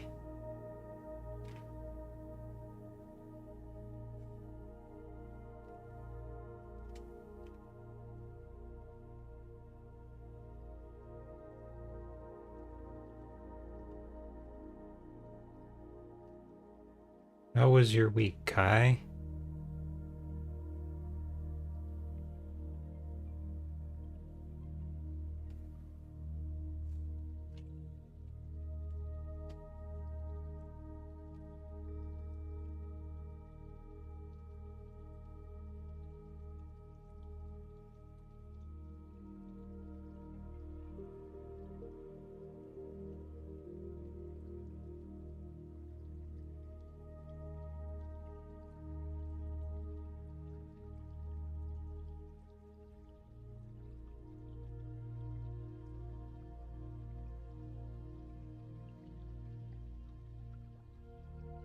Oh, right. I think you mentioned.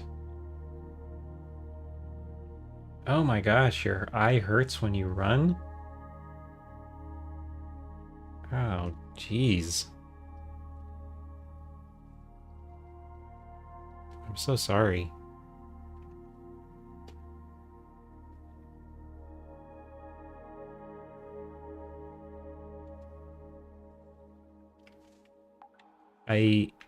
For most of my life, I've had like eye pain, migraines. They're not so bad these days, but they used to be really bad when I was a kid. So I empathize with your eye pain issues.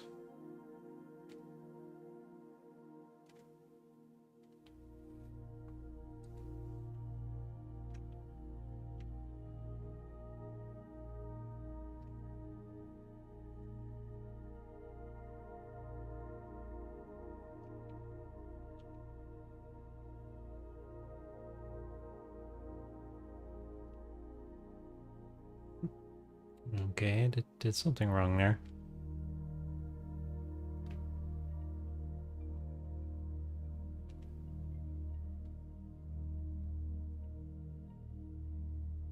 Oh, well, I guess it would help if the image was plugged in.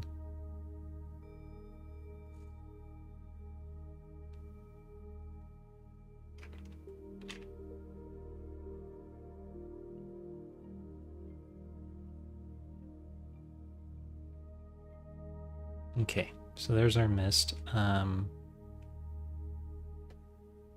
think here's where I control the color of it. So I'm gonna make it a little more warm.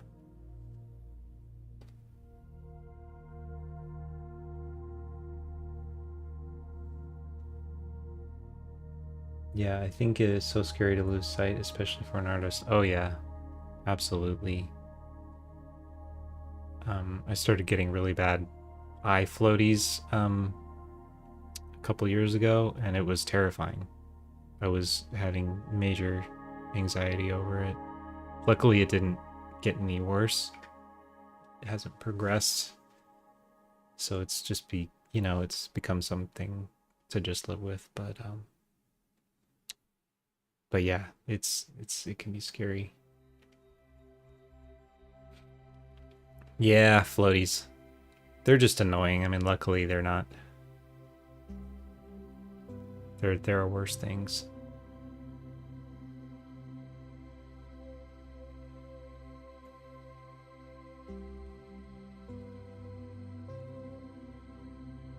But yeah, that's why I have this eye rest. They don't really know. Like, I asked a few different doctors. Maybe I just didn't talk to any good ones, but they don't really know like what, if anything, you can do to prevent them. Except the eye doctors, or the doctors I talked to, were just like, rest your eyes, don't stir, at the screen too much without looking away, you know, wear sunglasses when you go out on sunny days. And I mean, I don't know if I'm convinced any of that would make a difference with eye floaties, but so that's why I have that little thing that pops up in the corner of the screen down here to remind me to look away every 20 minutes, even though half the time I don't notice it and I don't look away, but I am supposed to.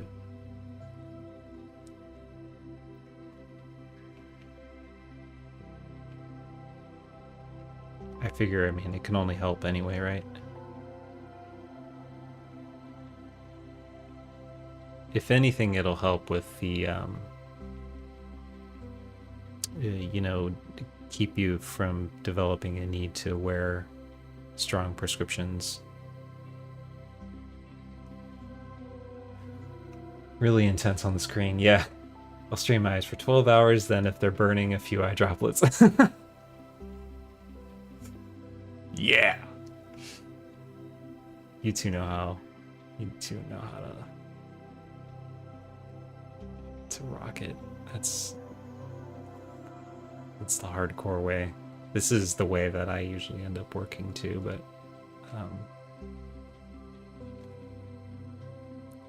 yeah.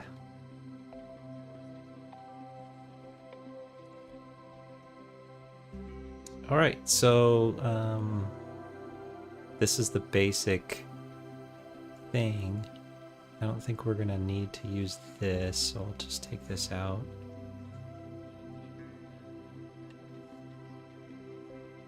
And so now I'll cache this and I can work on, I'll have to turn my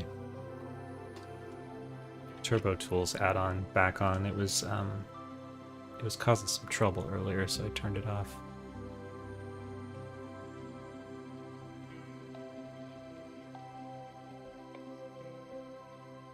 But this thing, this Turbo Tools add-on, is what allows me to be able to even render this animation without like tons of flickering and horrible noise artifacts.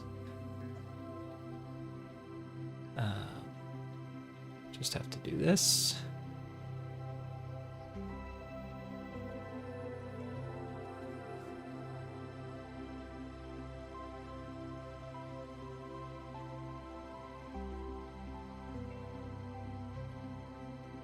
So the leaves going to glow and have subsurface scattering. Yeah, depending on the light. They do have like a translucency. It's not showing up so much in this shot, at least in this frame, because the light is coming kind of more from the front. But I'm using the same shader here, where you can really see it here, like, let's see, like in here, this is all sunlight coming through. And it's the same shader, it's just on a different object, so. And then yeah, the glow is added in comp. Pretty, thanks. In my dream world, there's like little sparkly particle effects or something on them too, but that's maybe for a future episode.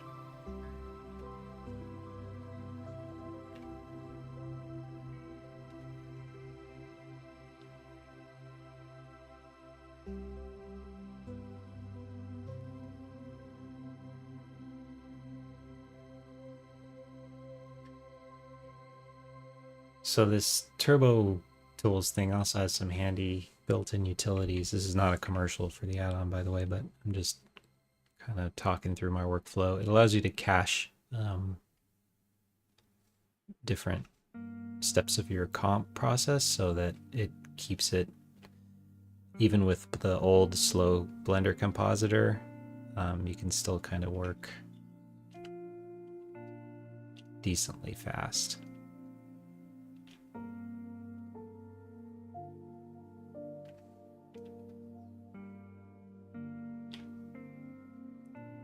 They should sponsor me. Yeah.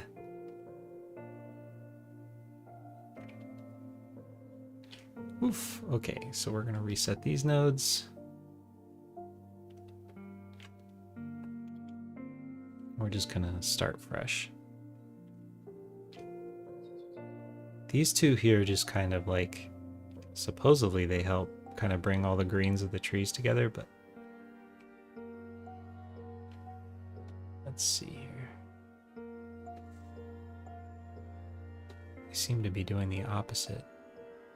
Oh, that's the shift greens. Okay, so let's leave that alone, and yeah, this helps kind of bring them more together into the same hue range, because some of them render kind of like a lot bluer than the other ones and oversaturated. So I use this to kind of bring everything into the same kind of family of green first, and then this one to push it back out of like yellow territory.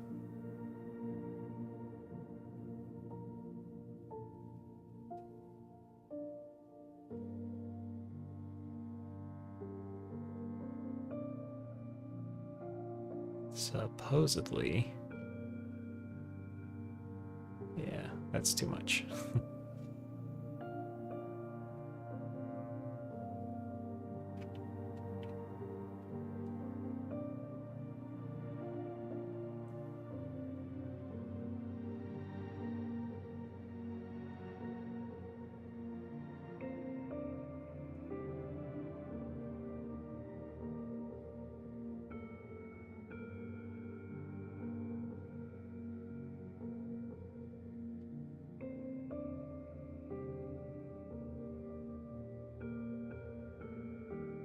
And if I really feel like I need to, yeah, I don't know if I like what this is doing to, oh. If I really feel like I need to just adjust the trees, I can use the crypto mat to do that. But let's just see how this goes.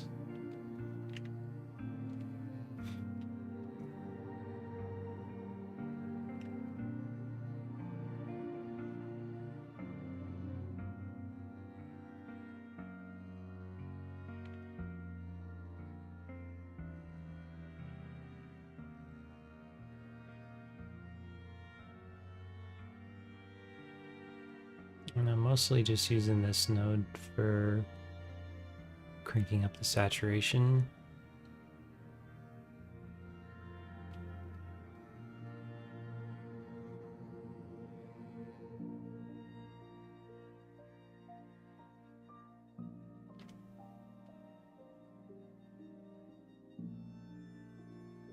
And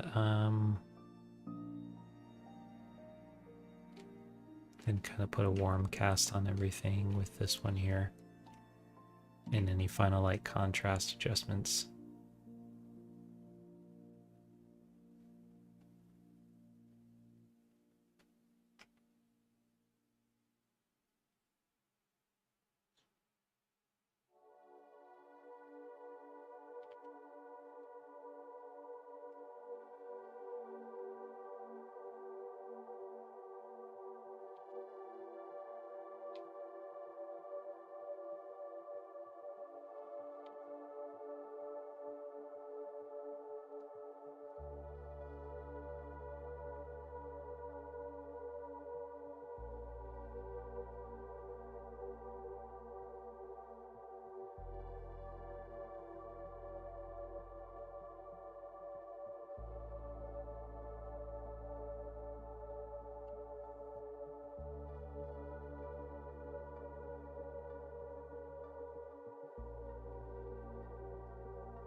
And then I'm maybe gonna push the saturation up on the sky a little bit too.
What exactly is gamma? That's a great question. And I'm not just being facetious. That is truly the question, and I have to admit I don't fully know. It's very like technical. And I've watched videos about it, but I've never really learned all of the science behind the like color spaces and all this stuff. Oh, Kloops has an answer here. Is this... Did you just type all that, or did you already have that on standby? Imagine you have a picture of a rainbow. If you increase the gamma, the picture will look brighter and the colors will look more vivid, but if you decrease the gamma, the picture will look darker and the colors will look less bright. So gamma is like a magic button that can make things on a screen look brighter or darker. Oh, I asked ChatGPT to explain to a 5-year-old. I always forget about that guy.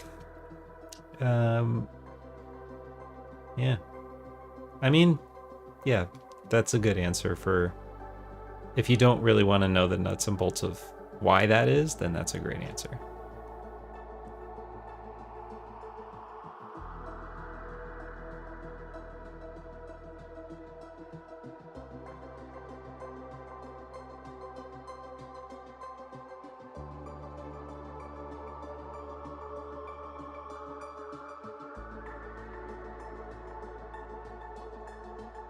So that's more the sky color I think I want. Let's see if it gets overdone when I bring the next saturation back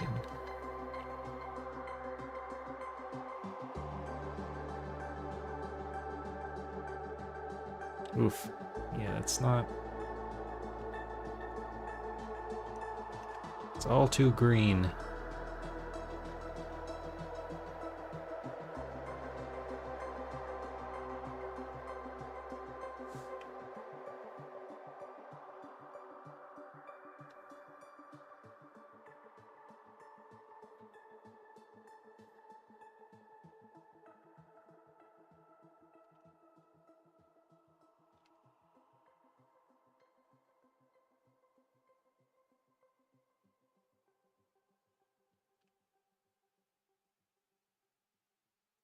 Chat GPT sucks at making a username. Tried to make a username for a podcast and it was all terrible. That's a good idea though. I never would have thought of trying to use it for something like that. Oops.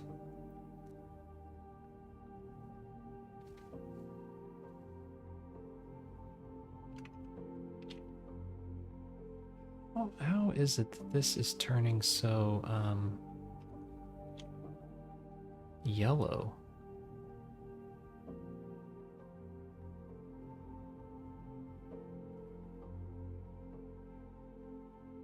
That's strange. Oh, it's this.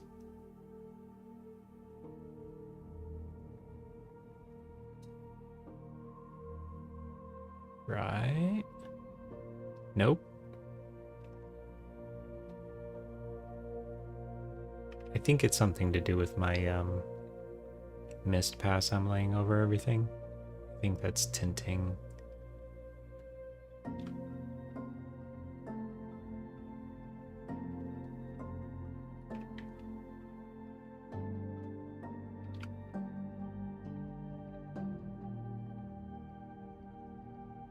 Okay, so we don't want it there. I think we want it here.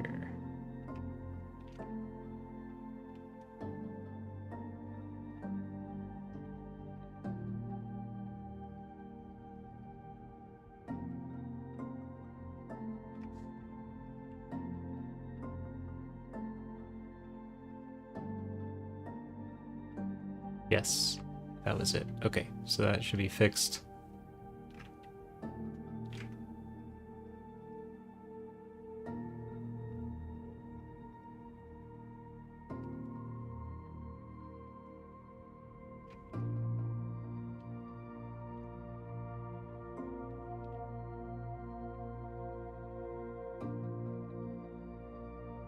Nope, it's not.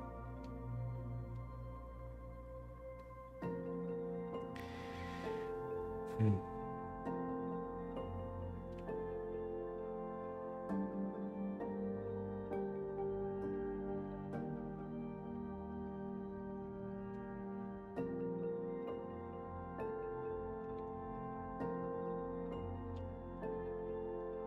Okay, just to speed this up, I'm going to turn all these off for a moment.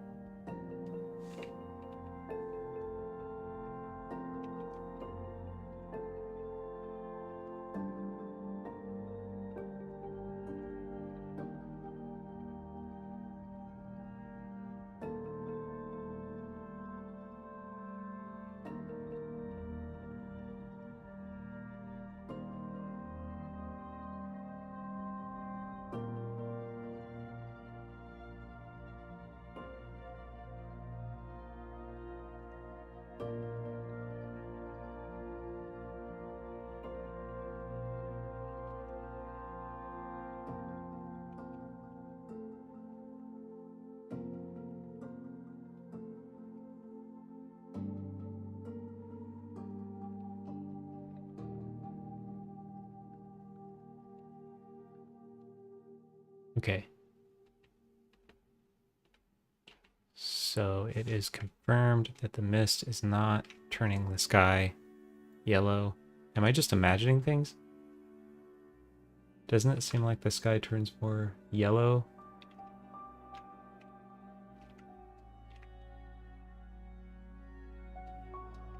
Yeah, it definitely does. What else could it be? This is turned off.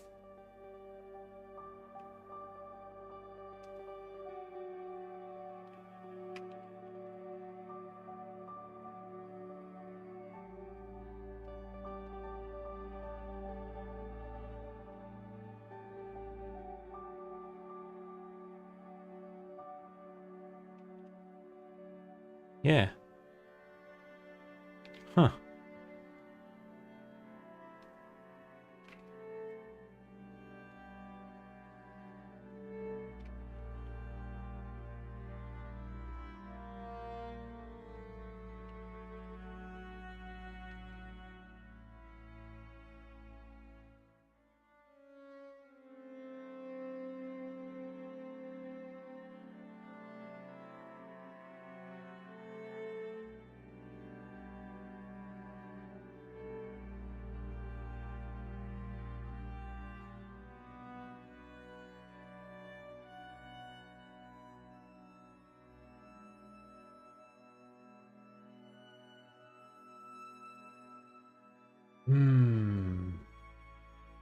Weird stuff going on, man. Oh, wait a minute.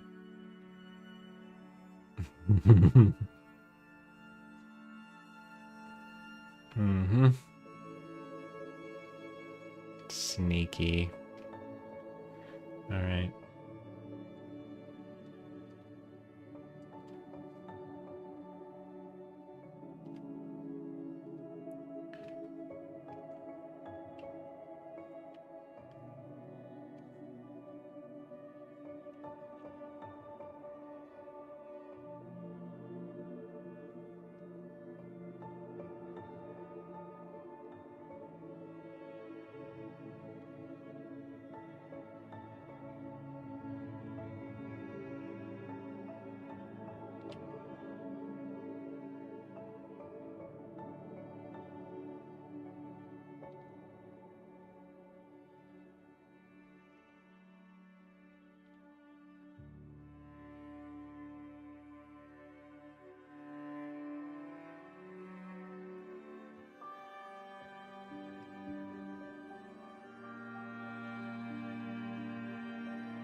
I like this track. This is pretty.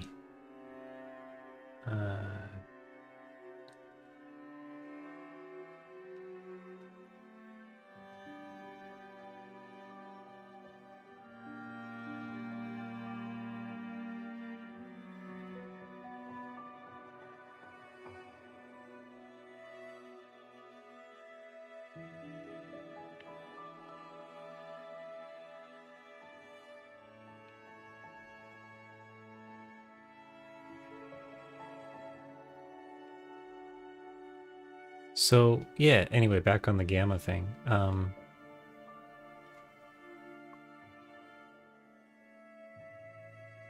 So if I turn up the gamma,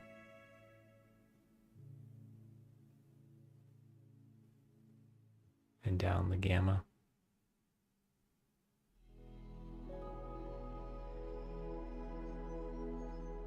I mean, if you really want to learn the ins and outs of it, then you could look into some videos about linear color space versus 2.2 gamma or sRGB. It does make a difference, but yeah, it's so complex, and I know if I try to like explain it, I'll just say it wrong. So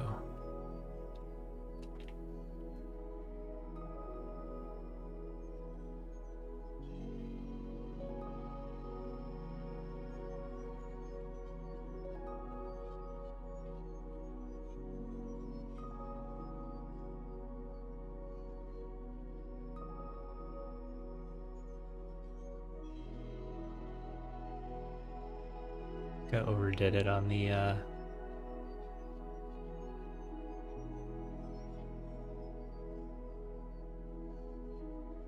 think I overdid it on the sky saturation, maybe?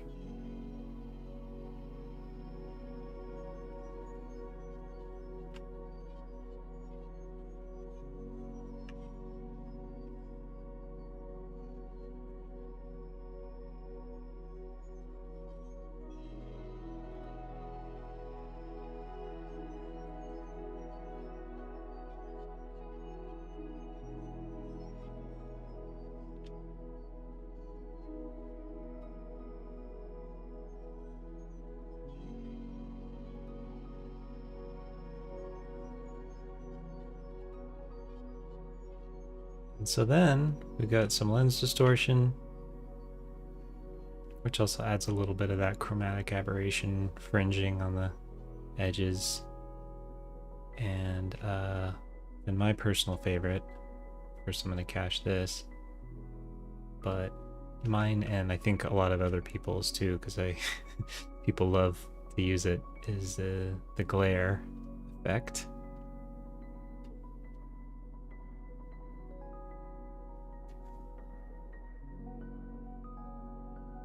So you set your threshold.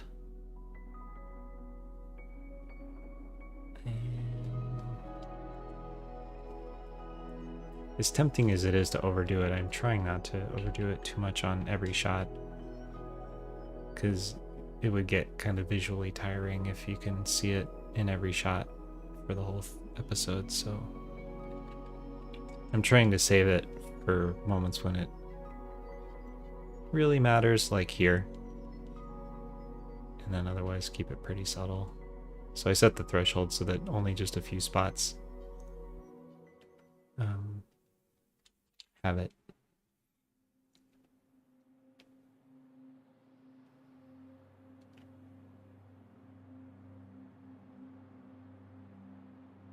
Maybe go a little bit more.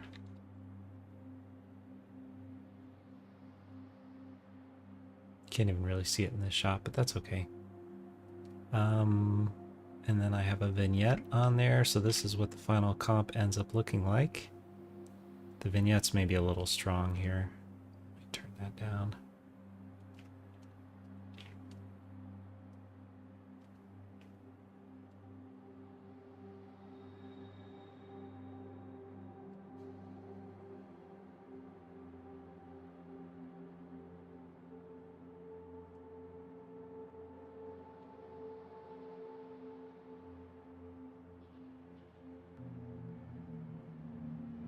So that's without, and that's with. Yeah, just subtle, just subtle. So yeah, I think this is kind of pretty close. And the next step is to, I'm gonna swap out these frame, or this frame at least, for the the other one with more motion, and we'll look at the motion blur. So I'll save this first, and then we'll take a look at, I think it was frame 1082.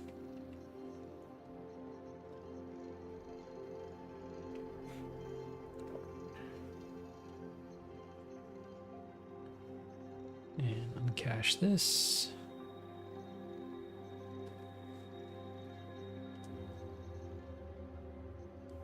And I'm not going to bother with changing out the sky.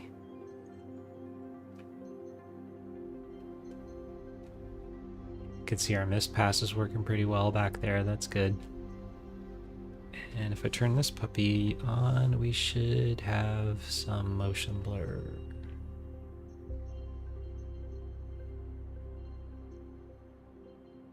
And oh, do we have motion blur? Yes, we do. So this is the foreground tree rushing by. Looks like I need more samples.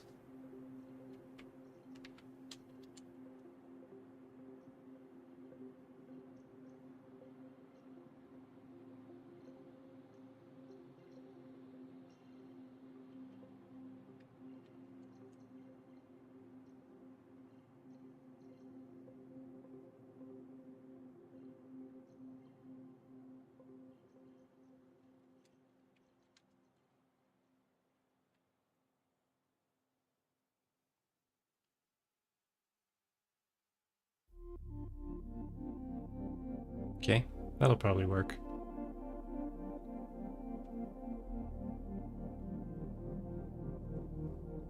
So yeah, then when we look at that frame, everything in.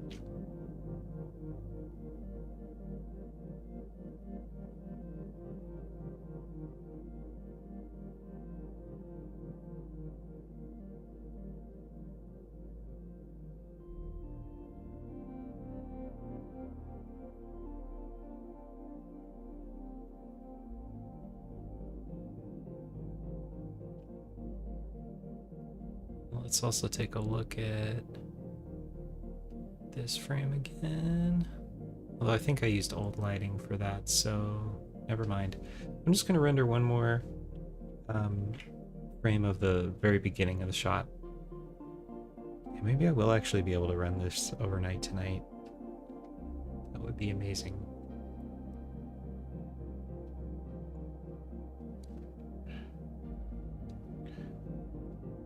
So we'll go to the first frame.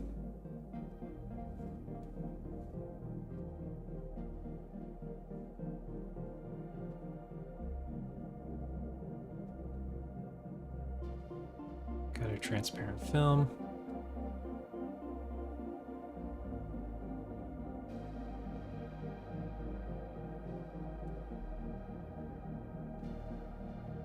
Okay, yeah, I think this is ready.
Uh-oh, is it stuck again?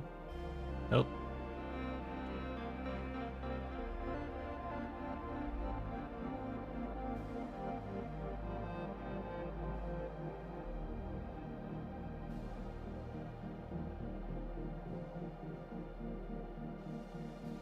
This is such a heavy scene. It's so crazy.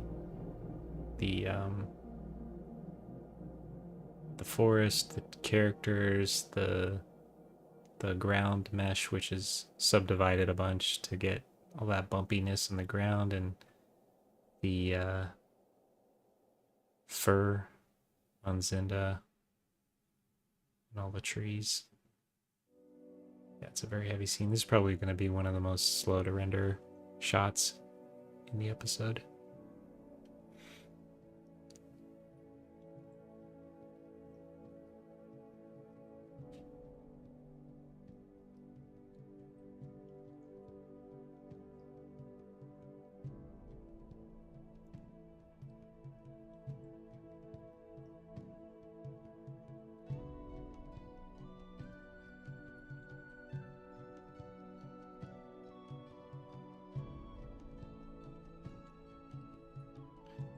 RGBA half float.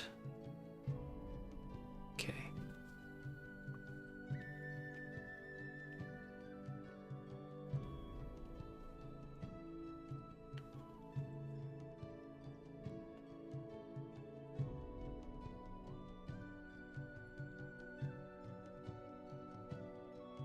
So we have some camera shake here, so it'll probably be kind of blurry. That'll be interesting to see how blurry it is. Oh, not really at all. Still here, but watching the process. Awesome. Larkin. Yeah, I appreciate it.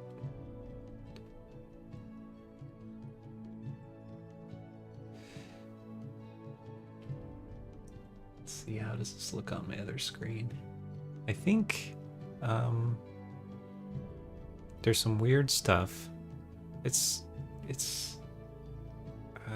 okay, but it's I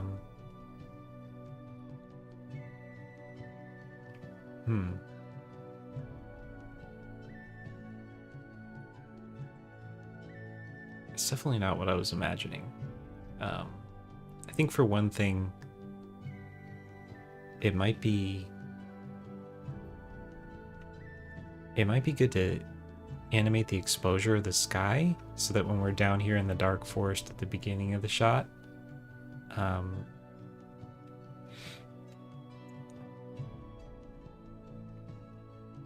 that the sky's a little more blown out because it's kind of the way it would be, and then maybe I can animate it down.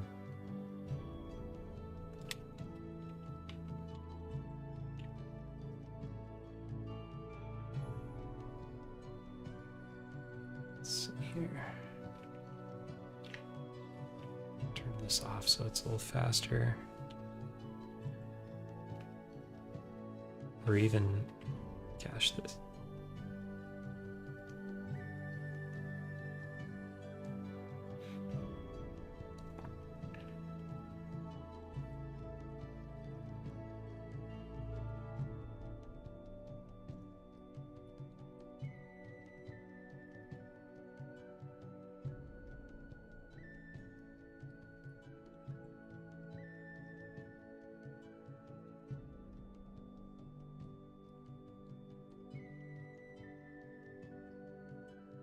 Yeah.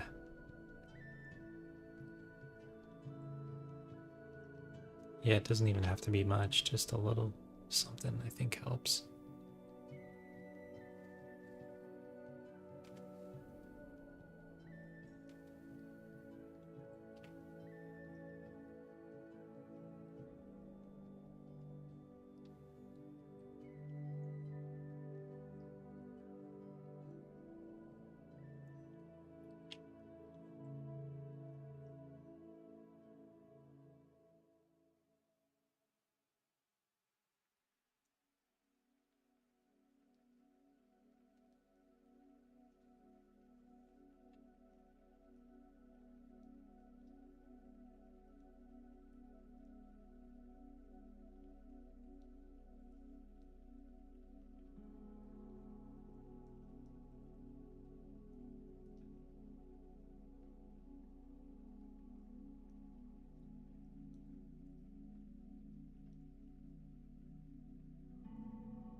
Yeah, I think it's my saturation as well. It's just getting kind of weird.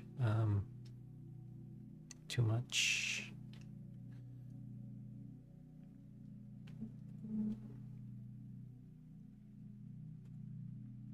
Gonna desaturate this mist pass as well.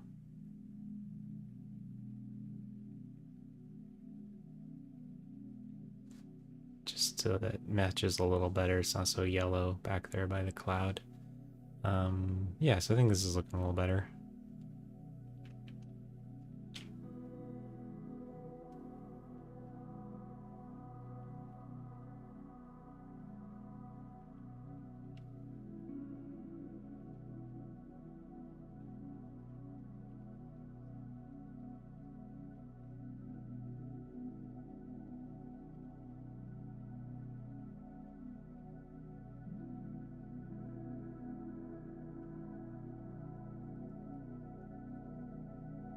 Let's see if I totally blew up my other frame.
Shadows a tiny bit. Just a little too much contrast, I think.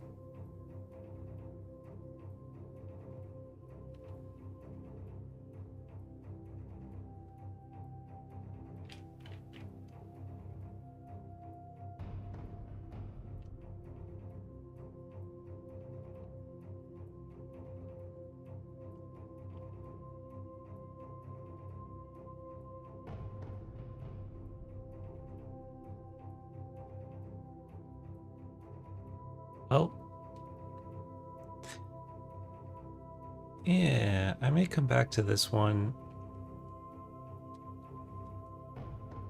I think this is one of those shots I may need to just kind of like sit with for a while and come back to, because I kind of had something really specific in my mind that was a lot more dramatic than this, and it's not really coming together for me. I don't know exactly what. Maybe it needs some more rays. That could be it. Yeah, like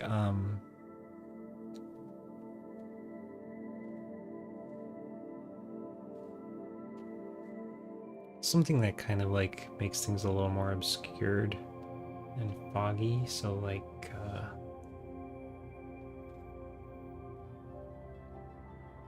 let's just try something.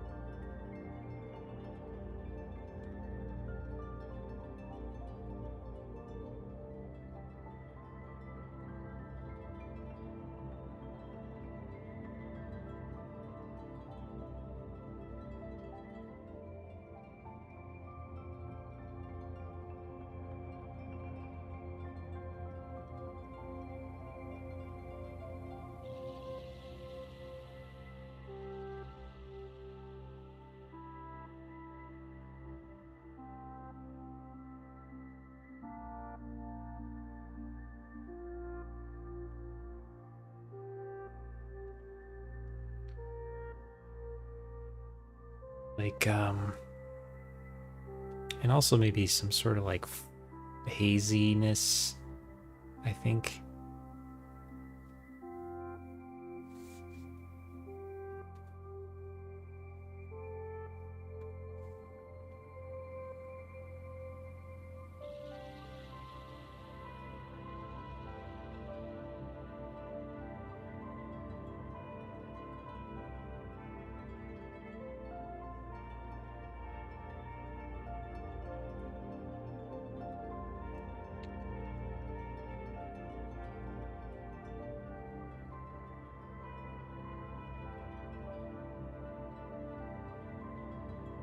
Oh, that was weird.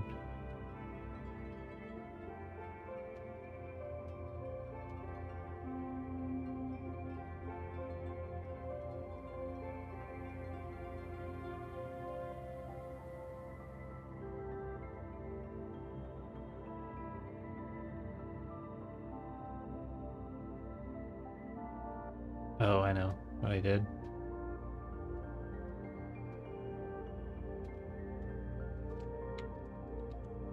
Okay. This one.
Yeah, so I think something more like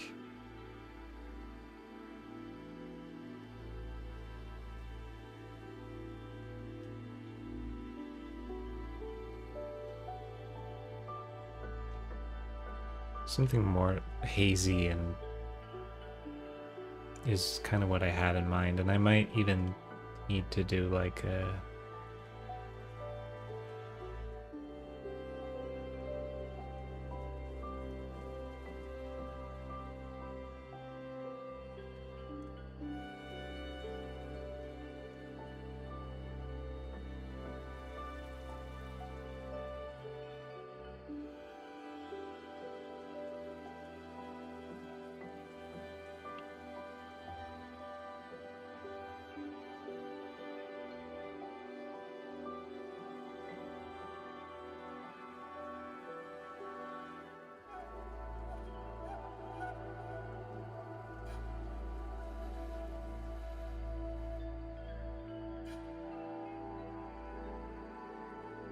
I'm not really going to get in the weeds as much with all of the shots.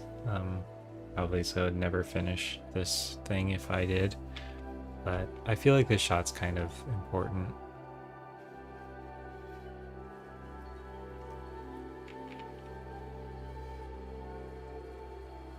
It's like one of the most dramatic moments of the episode, so I want to sell it.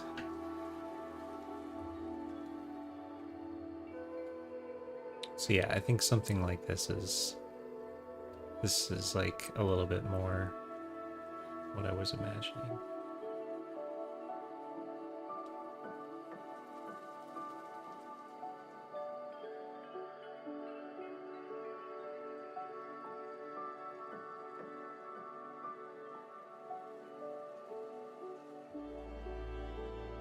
Yeah, I don't know how I'm gonna accomplish that with the Blender compositor. I might have to bring this shot into Fusion.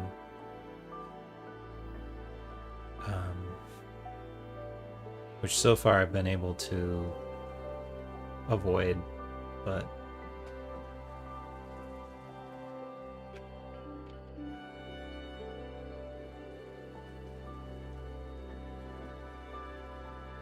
yeah, for this kind of level of control, I don't think you can really pull it off very easily with the Blender compositor.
The other thing I might want to try is maybe I should have a shadow on Zinda and not have it be full sun.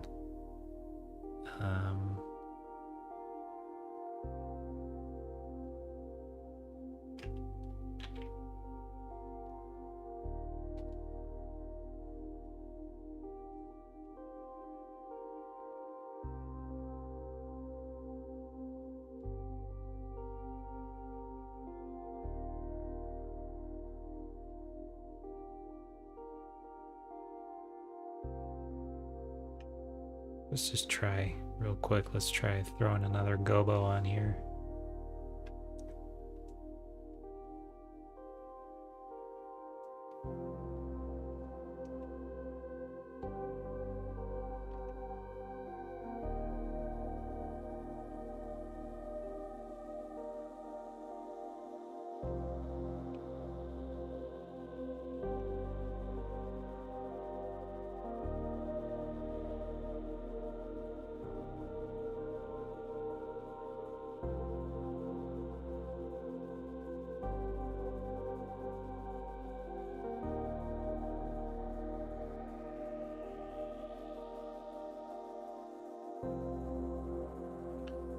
And if it does feel weird to have shadows on Zinda when Zinda is up so high, we can always throw in an extra tall tree here or something to help kind of darken, which might also help.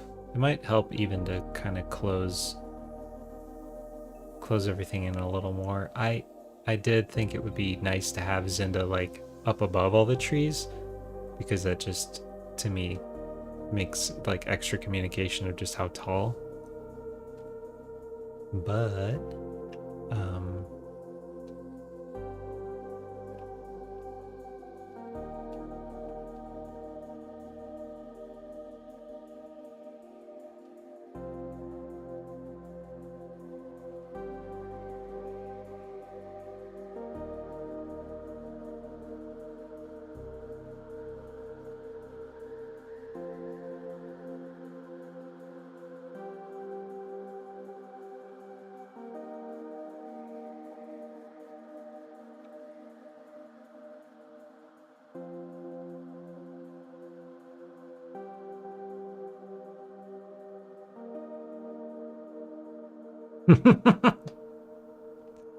that's I don't know, it's maybe kind of too scary.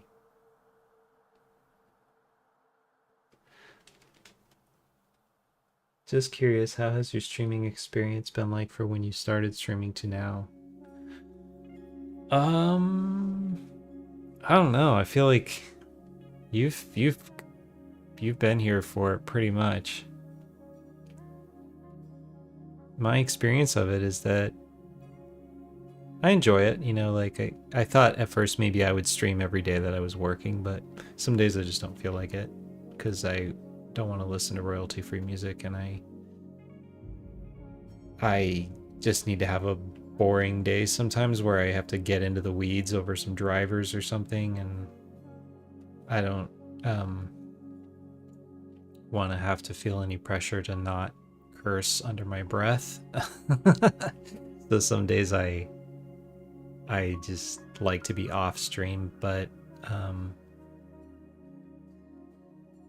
it's fun. Like if a few days go by and then I haven't streamed in like 3 or 4 days, it's nice. I enjoy it.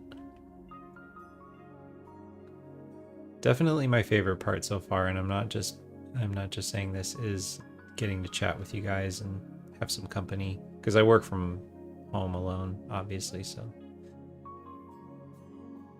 I appreciate you guys very much. Your encouragement, your enthusiasm, just chatting and joking around.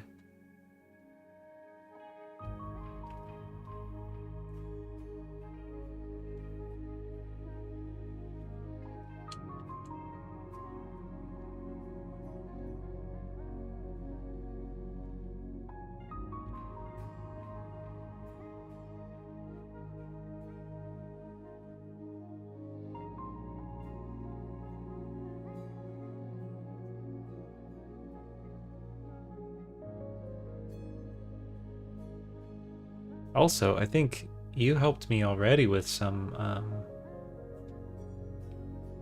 that was you, right? That helped me with that one shot. So, you know, if something's not reading right or is confusing, it's really helpful for me to get that feedback in real time. So skilled, and it makes me want to be better just watching you work. Oh. Well. And let us dance, you're here. Hello. Lurking since the beginning, but in and out of meetings all day. Yeah, cool. Well, that feels really good too. Like if I'm helping inspire anybody, then that's a huge bonus. That makes it even more worth it.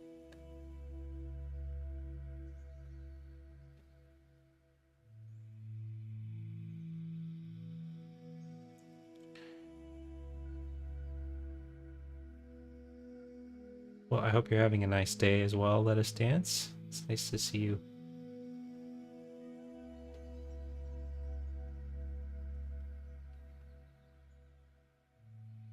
Okay, well, so I don't think this gobo really makes much of a difference.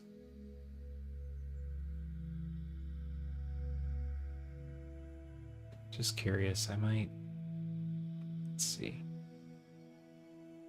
What about total shadow? What does total shadow look like? That actually,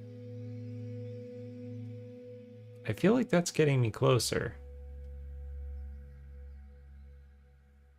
to where I want to be. Oh, you agree? Very inspirational? Sweet. Yay. That's great, because honestly, that's the whole core mission of this project, you know.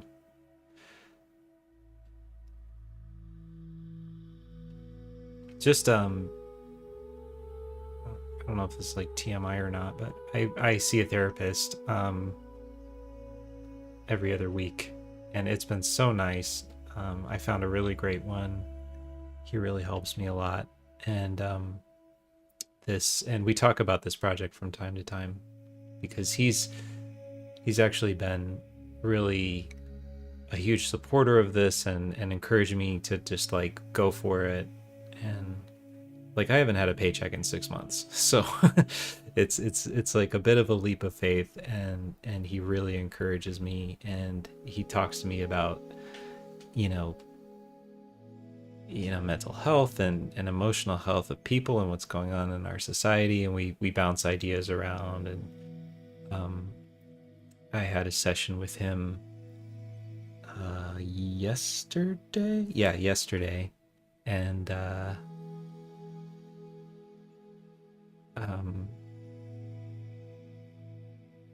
I was asking him, like, because I was thinking, oh, you do too? Awesome. Good. I don't mean good for you, I just mean like good in general, like everyone should go, I think. Because I think the world will be a better place eventually. But anyways, yeah, I was thinking, well, he talks to people all day about like overcoming trauma and overcoming like all these basically all the bad programming we've been saddled with in our lives, and turning it around. And I asked him, is there anything, when you see your clients like turning their lives around and becoming way happier, because he was talking about healing from trauma and turning your life into from a position of like, life is pain, life is suffering, we're meant to compete and to suffer, and that's the way the world works. And turning your life around from that to like a more expansive, like, no, you're here to live your dreams, you're here to be your highest self, and to, well, like, you're here to get excited about something and then get to do that with your life. And that's how life can be for everybody. Like, it is possible. And he, I don't know, I think I kind of got sidetracked, but I was asking him, like, what is the thing that in your experience, like, what do you see that makes that switch happen for people? And he said that it's whether or not they're actively pursuing their dreams. He sees clients that don't get better and they don't get happier, and they just kind of learn to cope with trauma and just like get by. And then there are the people he sees who actually heal and start thriving and becoming better and like have a new outlook on life. And he said that's kind of the common thread he sees. So, and it makes sense to me. It's just like, the only confirmation I need is like when you talk to people about a better future where they actually get to pursue their dreams and they don't have to just like slave away to make somebody else rich, but they actually get to have the life they dream of. Like, they get instantly happier and more excited. And I feel the same way too. I go through the same thing. So to me, that's like confirmation that that's a genuine truth about life. So anyways, that's my little talk. And I guess I just brought it up because when I hear that, like, even just watching me work on this and build it is inspiring other people, that's like a huge encouragement, because that's really what I'm trying to do. And that's what the whole point of the project is. Like, even after I put it out, that's what I'm going to be trying to do with the episodes as well. So that's good. And as for this comp, I'm going to try one more thing. I'm going to try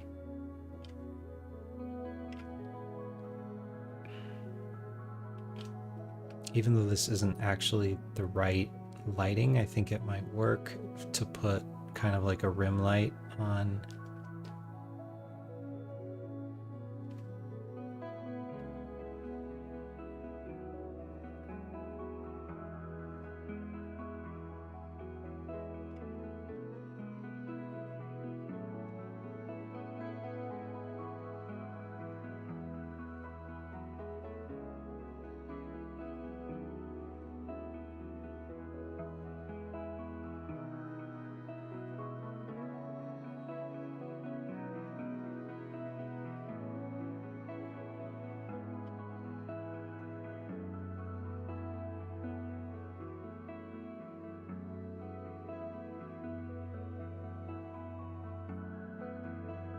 I have a couple friends that are stuck, like you said, but finances seem to be what's holding them back in the feedback loop of depression. Yeah. Money trouble sucks. Money worries are stressful, and they can just take over your whole life. I totally get that. I've experienced that in my life as well.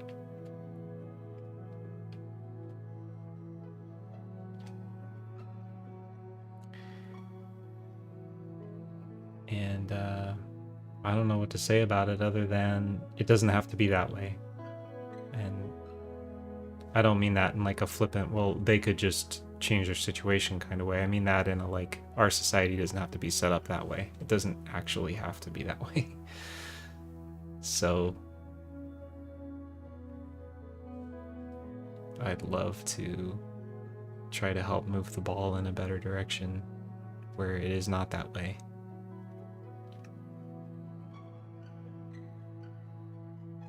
I mean, if you look at the statistics on like how much wealth and surplus is being hoarded, I mean, I'm not going to get into it. I'll turn into like a bitter ranting ranty guy. But yeah, it's a crime. It's a crime against humanity, and let's just leave it at that.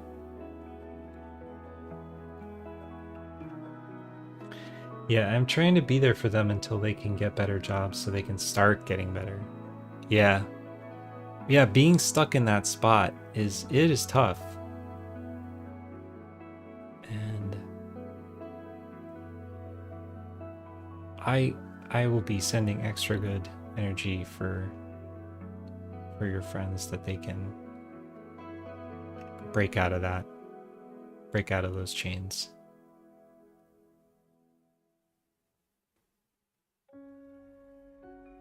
Nobody should have to live like that.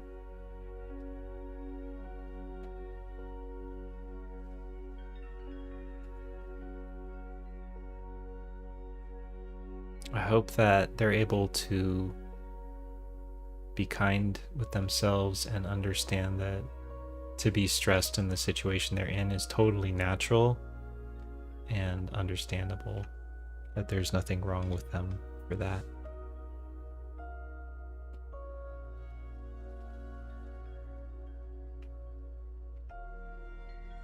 And that can sometimes alleviate a little bit of the suffering, in my experience. It doesn't, you know, fix everything, but it can help.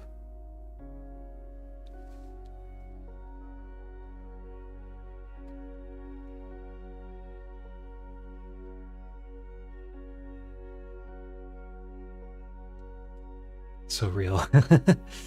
Yes, that is what we're here for.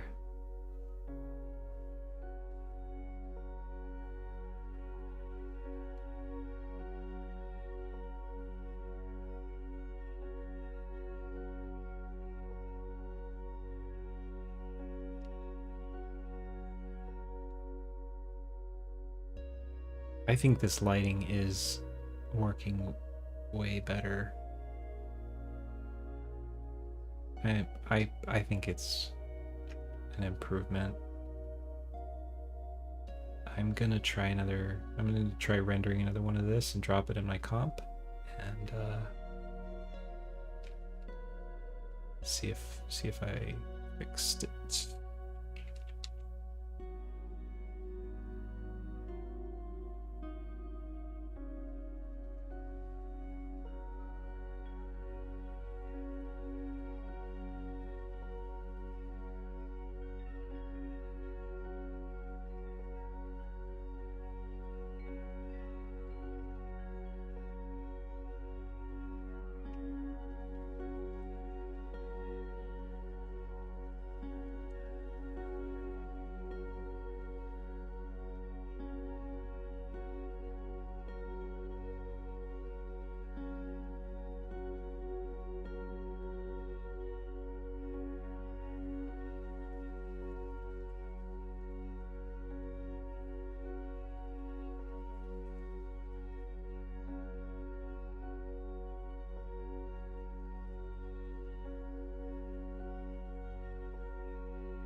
There we go.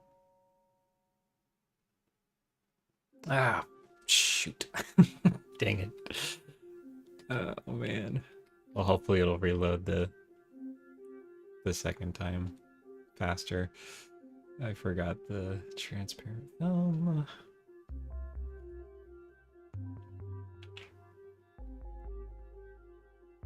All right.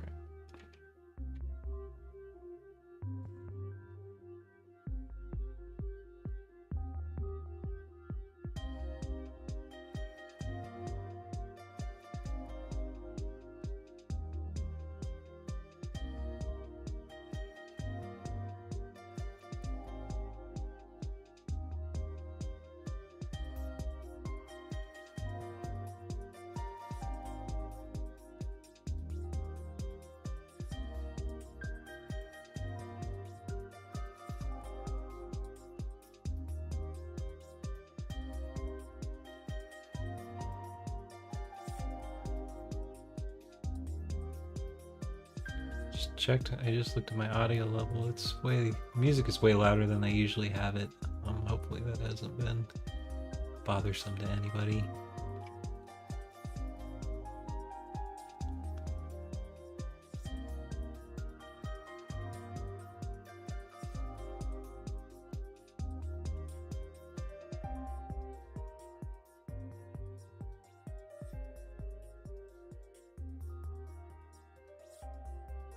Right.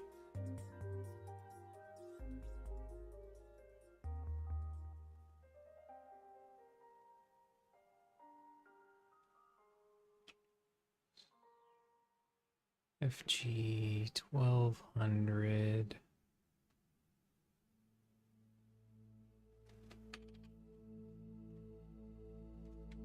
Call this VO2. RGBA half float. Okay.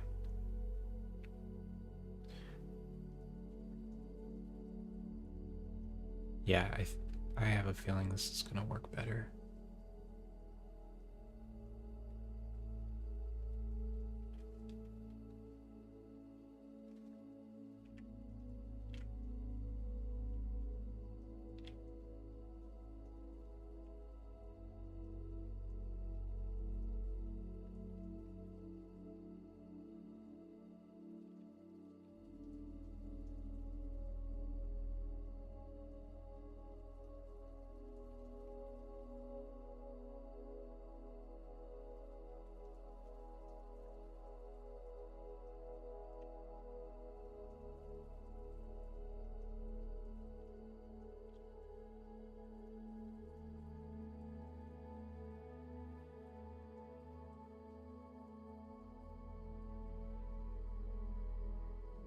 So then, yeah, this already, I mean, I still kind of want to do the other stuff I did.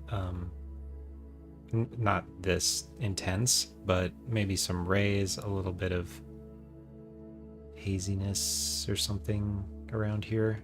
I think will still help. Yeah, this is probably overkill. The photo filter is overkill, I think.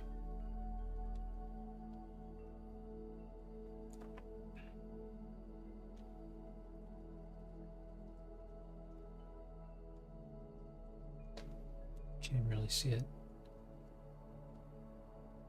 But anyway,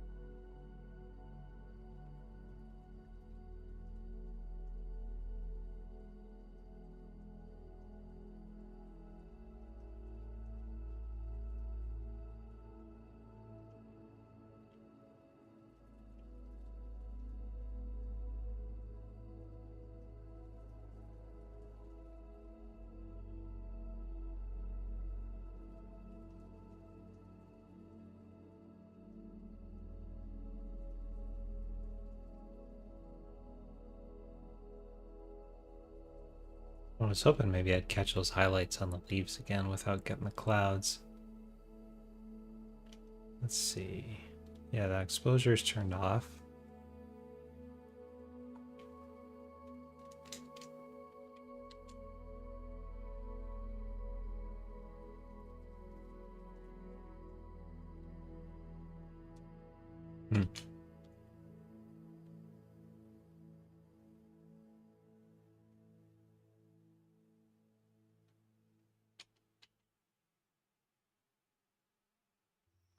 Well, I guess not.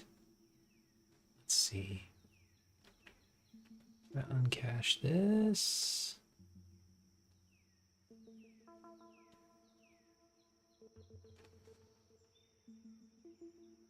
No clamps on anything. So I think that's just what we got.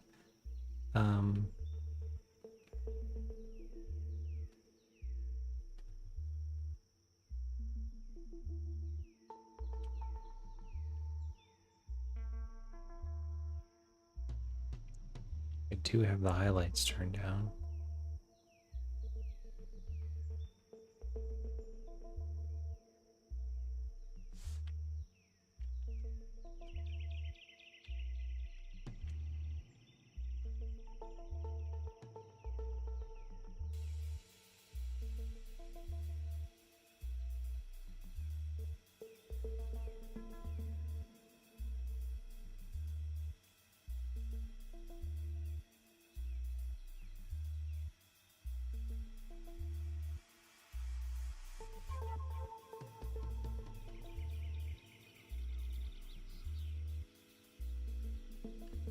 Well, anyway,